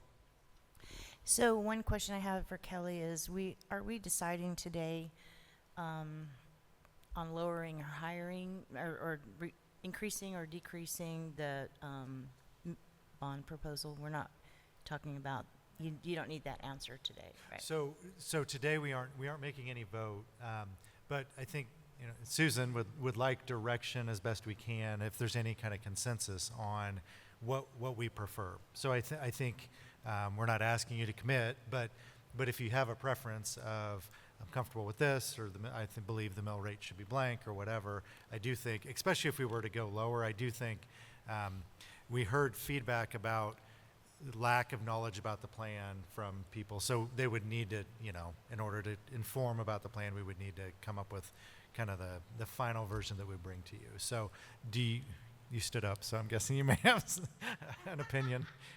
And before you say anything, Susan, I think there's still a lot more information before this board gives you a general direction. There's still a lot more reviewing of that presentation that you gave us, a lot more reviewing of the plan itself, before we jump too far ahead on giving you a kind of a general direction. Mr. Reeser, you read my mind, right? Okay, good. That I think after I was taking a chance there. Yes. After going through the process that we went through and everything you've heard today, I do think the board definitely needs processing time. And I do think that workshop on the 16th gives us another pass at more discussion, some review of what we covered, and then we can get at least some, we'll need some direction, right, as far as kind of putting out there for Sedgwick County where we want the overall mill rate and those individual pieces. But I think that's a discussion best left for, right, some digestion time. Thank you, Susan. I still have another Oh, yeah, I'm sorry, Hazel, I'm sorry about that. So my question is for you gentlemen. How much of a dent does this proposal that you're giving us, this plan, how much does it put in our current situation, on our current situation? How much does it? I'll start, Luke finishes. The total, all of the projects identified, total to about $2 billion in terms of all eventual rebuilds and renovations. This, of course, addresses about a quarter of that at the current funding level. And that is typical. We want to create a North Star, a long-range North Star for a plan, and then look at what you can fund and incrementally, work towards that. So from the plan itself, this takes about a quarter of that plan and executes that. As far as the deferred maintenance, that, as mentioned, and Luke can conclude on this, is a rolling number. It's always increasing over time as your buildings age and need. And so what I see from a long-range planning standpoint is that this first phase, this first step, is to target where you have the most redundancy in buildings and condition needs in buildings, and where you can do so with a minimal geographic impact on families' communities. That's this first step. The subsequent steps I see as starting to put more of that slice of the pie into deferred maintenance catch-up as you started to tackle some of the major renovations and rebuilds, while including more regular rebuilds to continue on from here as you work around those next buildings that come up that are aging out. So over time, you shift more of this portfolio towards deferred maintenance, but that bucket keeps growing. The idea is, as we do these rebuilds, a lot of that bucket's reduced because we're simply taking it offline. Yeah, I think I do have one thing to add to that, although I hesitate a little bit, and you'll understand why in a minute. So the last time I had presented on the workshop, I had shared that by 2033, if we didn't get serious about addressing this stuff, our average FCI score across the district would be over 100%. And when you look at the numbers, at least preliminarily, the way we've done it, if we enact this plan, our FCI score at the end of the 5-year term actually still goes up a little bit. And I can't tell you off the top of my head what that number was, but we're currently at like 0.54, 54%. And so we would still, after 5 years, our FCI score would still be in the 60 percentile range. I mean, a lot better than over 100%, right? But I think that just helps convey, I mean, it's a little disheartening to hear that, right? You're investing $450 million and your FCI score is still gonna go up. But I think it helps convey just the gravity of need. And as we get into the later steps, we'll see that FCI continue to reduce, because this is just that first quarter of it, right? But because we had so many buildings all built at the same time, all of that deferred maintenance is hitting us at the same time. And so as we start to get through consolidations, we'll see it continue to go down and reduce with newer builds coming into play. Does that make sense? Thank you. Melody or Diane? Melody? Sure, thank you. So a major concern of mine is just on the deferred maintenance as we move forward. I think I clearly understand that we're more than likely going to be behind the 8 ball moving forward, period, unless we invest that $1 billion up front, all at once, not defer it out. So when looking at the deferred maintenance, what guarantee does a board, and more specifically, what guarantee do I have that we'll actually be able to keep up and maintain the deferred maintenance on not only the outstanding buildings that we have, but the new buildings that we're proposing to build? I'd kind of like you to address this from what you've seen nationally, but from our perspective, I think we'll do what we've always done. And I know it sounds weird saying with where we are at currently, but I think we've done a tremendous job maintaining our buildings with the resources we have available. But we got to this place because we haven't had a sustained bond program, I would say, to where we have the dollars coming in that we need in order to maintain our buildings appropriately, because you've heard capital dollars isn't enough to do it. So in truth, we're going to need to continue to pass bonds in order to maintain and keep our buildings up. And so I'll let you speak to that a little bit more. It's true, if you could double the investment you do right now, for example, and do a lot more rebuilds on that the highest need, the oldest portion of your portfolio, that scale that Susan mentioned would balance fairly quickly. And then your deferred maintenance wouldn't continue to creep, it would stabilize.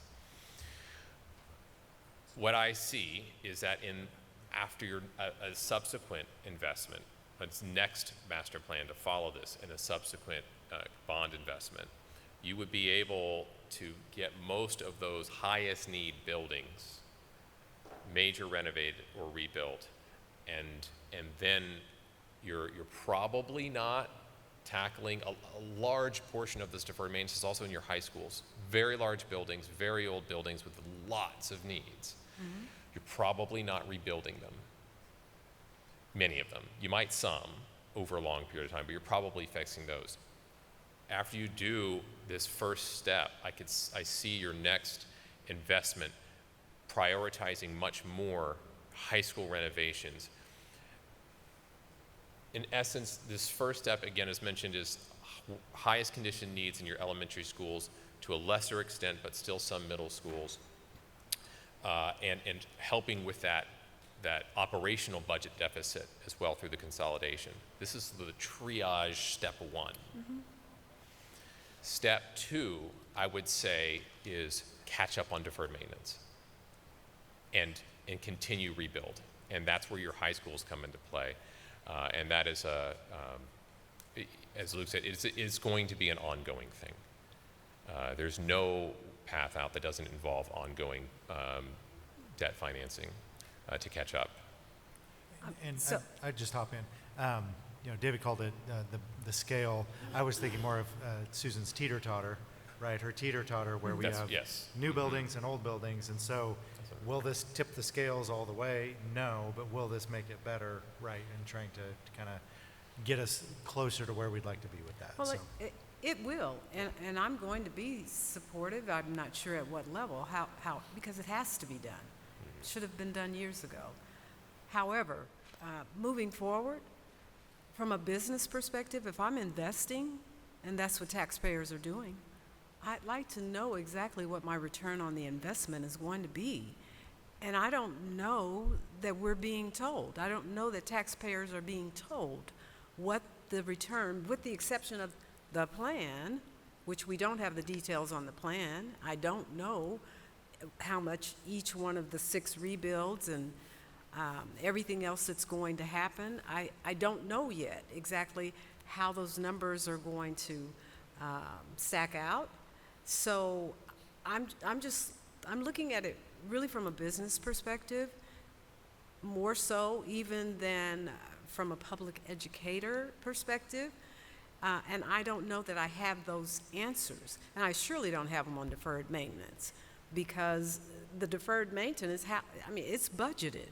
It's how much we receive in our capital out. It's how much we receive. We're not income producing.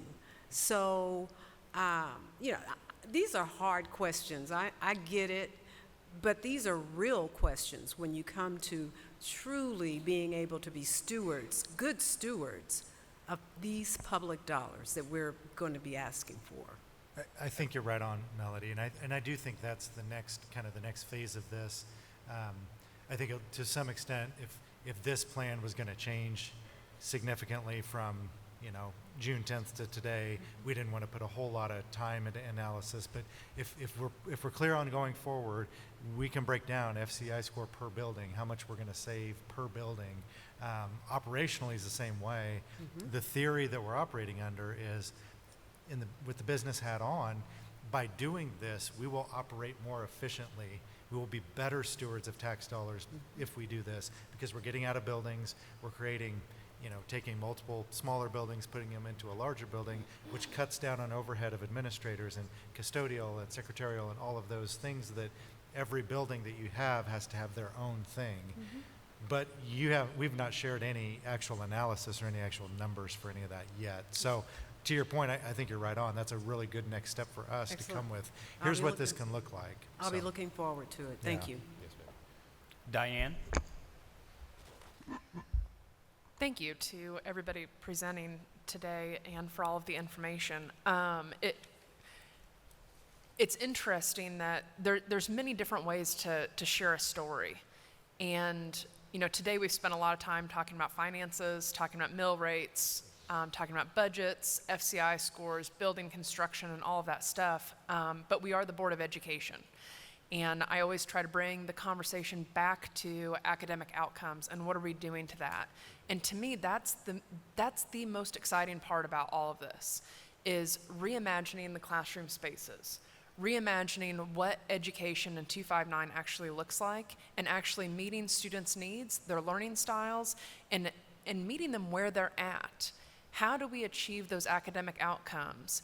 And I know our friends from Alloy are here who have helped design some mock-ups for what schools can look like. They've worked extensively with staff, with administrators, with principals to get a great layout of, in a perfect world, what does this look like? And this is not a far reach for a construction project. This is a very equitable, reasonable design and layout of buildings. And I want to clarify, when we talk about classroom space, we are talking about the square footage of classroom, not the number of students in the classroom, because that is the number one question I get when I talk to staff is, you're going to increase classroom sizes and now I'm going to have even more students. We are not talking about increasing students. We are talking about square footage. But we use those terms interchangeably of classroom size. And I've shared before that me personally, I would have been served very well if we had been able to get out of the sit and get learning style and actually address the different ways that students learn. And I just want to bring the focus a little bit back to, that is actually what part of this plan achieves. And so we talk about increasing student outcomes, and this actually does address that. Even though the conversation is about construction and dates and cost, I don't want that to get lost in this conversation, because to me, that's the most important part of what we do here. We are leaders, and we do have to make hard choices. I do agree with what Melody has said about, getting more information, and that really helps us make the decision of what plan are we more comfortable with. I'm going to continue to do community engagement. I spend a lot of time at coffee shops right now talking to individuals and small groups of people, because my concern is, when we're talking about a bond issue, is taxpayers are already stretched very thin. I'm a taxpayer. I think all of us are taxpayers on here. Our property values are increasing at a rate that's just, we made national news in Wichita for our property values increasing at a rate that's really, really high. How do we meet the needs of the community that we serve, and also meet the taxpayers' needs and balance that tension right there? So that's my concern with this. But the district has facility needs as well, and we are at a crossroads where not doing anything is not an option. So to Ms. Bond's point, I have concerns as well, but it's really not an option of, the option is really, how do we do this well? How do we meet the needs of the taxpayers? How do we meet the needs of our students? And how do we go about that in the best process possible? And that's what we're going to have to wrestle with over the next few months, or whatever our time frame is. So I will continue to engage people. I'll continue to try to wrestle through what that mill rate looks like, what our plan looks like moving forward. But I think those are my thoughts. I guess I don't have a question for you, gentlemen, but those are my concerns and ideas moving forward. And I do want to speak to, and Susan, feel free to jump up if you need to, if I say something I shouldn't. I do want to speak to timeline a little bit because, Kathy asked a really good question about what, where are we at, where are we going, what's the timeline. So there is a timeline for the mill decision for FY25 that will, we'll talk at the workshop in July, and then she walked through the budget hearing and all of that. But so we are fixed to that timeline for kind of an overall guidance, but we are not fixed to a timeline if we continue to think, we need to educate, we need to look at the plan more, I want to dive deeper, we need more data. As far as taking a vote or a bond issue to the voters, there's no hurry on that necessarily. Like the clock isn't ticking on that. So there's kind of two different answers to that. Was that an okay answer? Okay. All right. So I just wanted to lift up that there is a little bit of urgency for maybe a philosophical direction, but there isn't an urgency with this is the plan. There's a lot of educating we need to do. There's a lot of educating. I mentioned this the other day to the team. In other districts that regularly talk about facilities, the learning curve isn't as steep for the community. Right? They've been in the habit of understanding facilities and understanding upgrades and all of that kind of stuff. We are out of the habit as a district of talking about it. So there's going to be a need for a deeper and probably more intensive educational component because people just don't know. It's not that they support or don't support. They just don't know the current state that we're in. So I think that was well said, Kelly. There's three processes here going on. Two of them will be ongoing. One of them is still here in the future, and that is we're going to need to explain our capital and operating budget for many months now. That presentation from Susan, there's a lot to digest there, and we've been living these budgets all these months. Can you imagine what the average citizen would have to try to understand that part of it? The second ongoing part is we need to continue to be transparent about discussions about our surplus facilities, our declining enrollment, and what our capital needs are.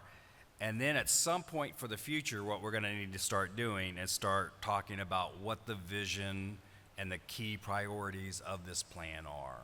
And I appreciate the board's hard work on this issue. I know we've been discussing it for over a year now, and for the old timers like Julie and I, it's been even more than 2 years.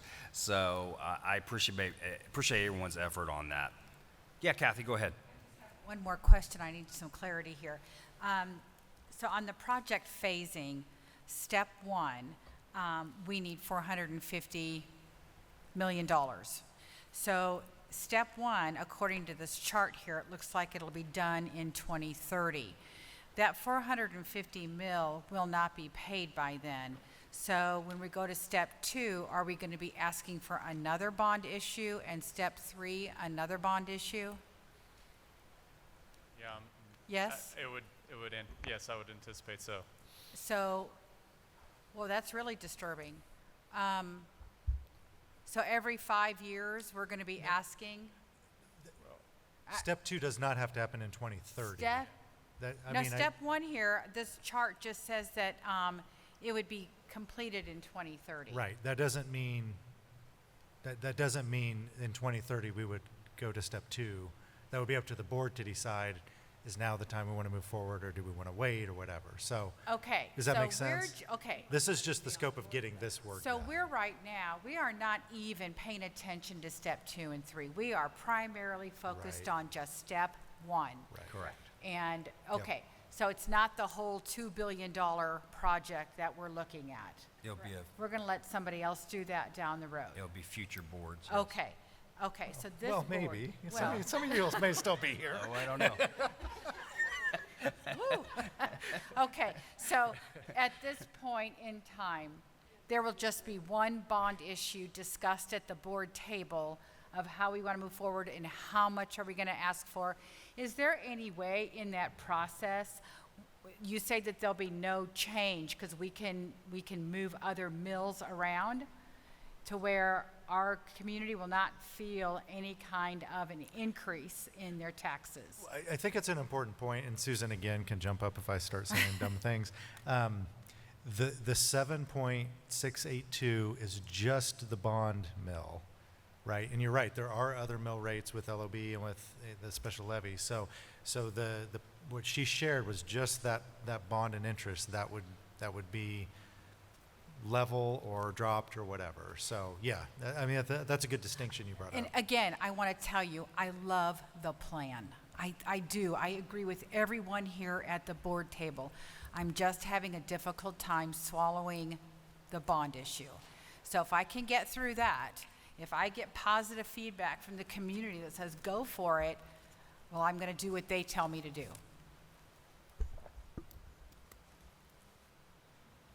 Okay. Patrick, next item.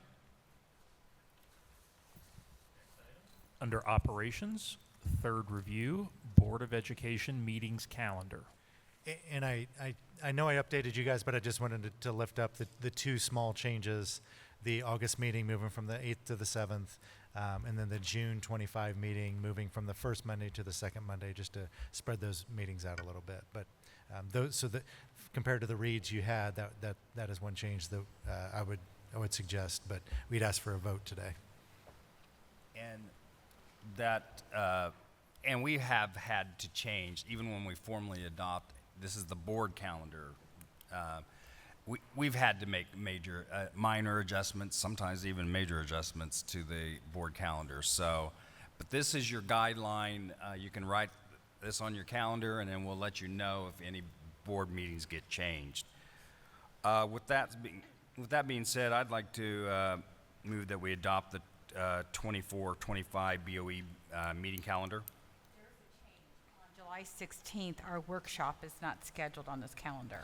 This calendar will not reflect the workshops at this time. Oh, okay. This is the regular meetings. Gotcha. I'll second. Any discussion?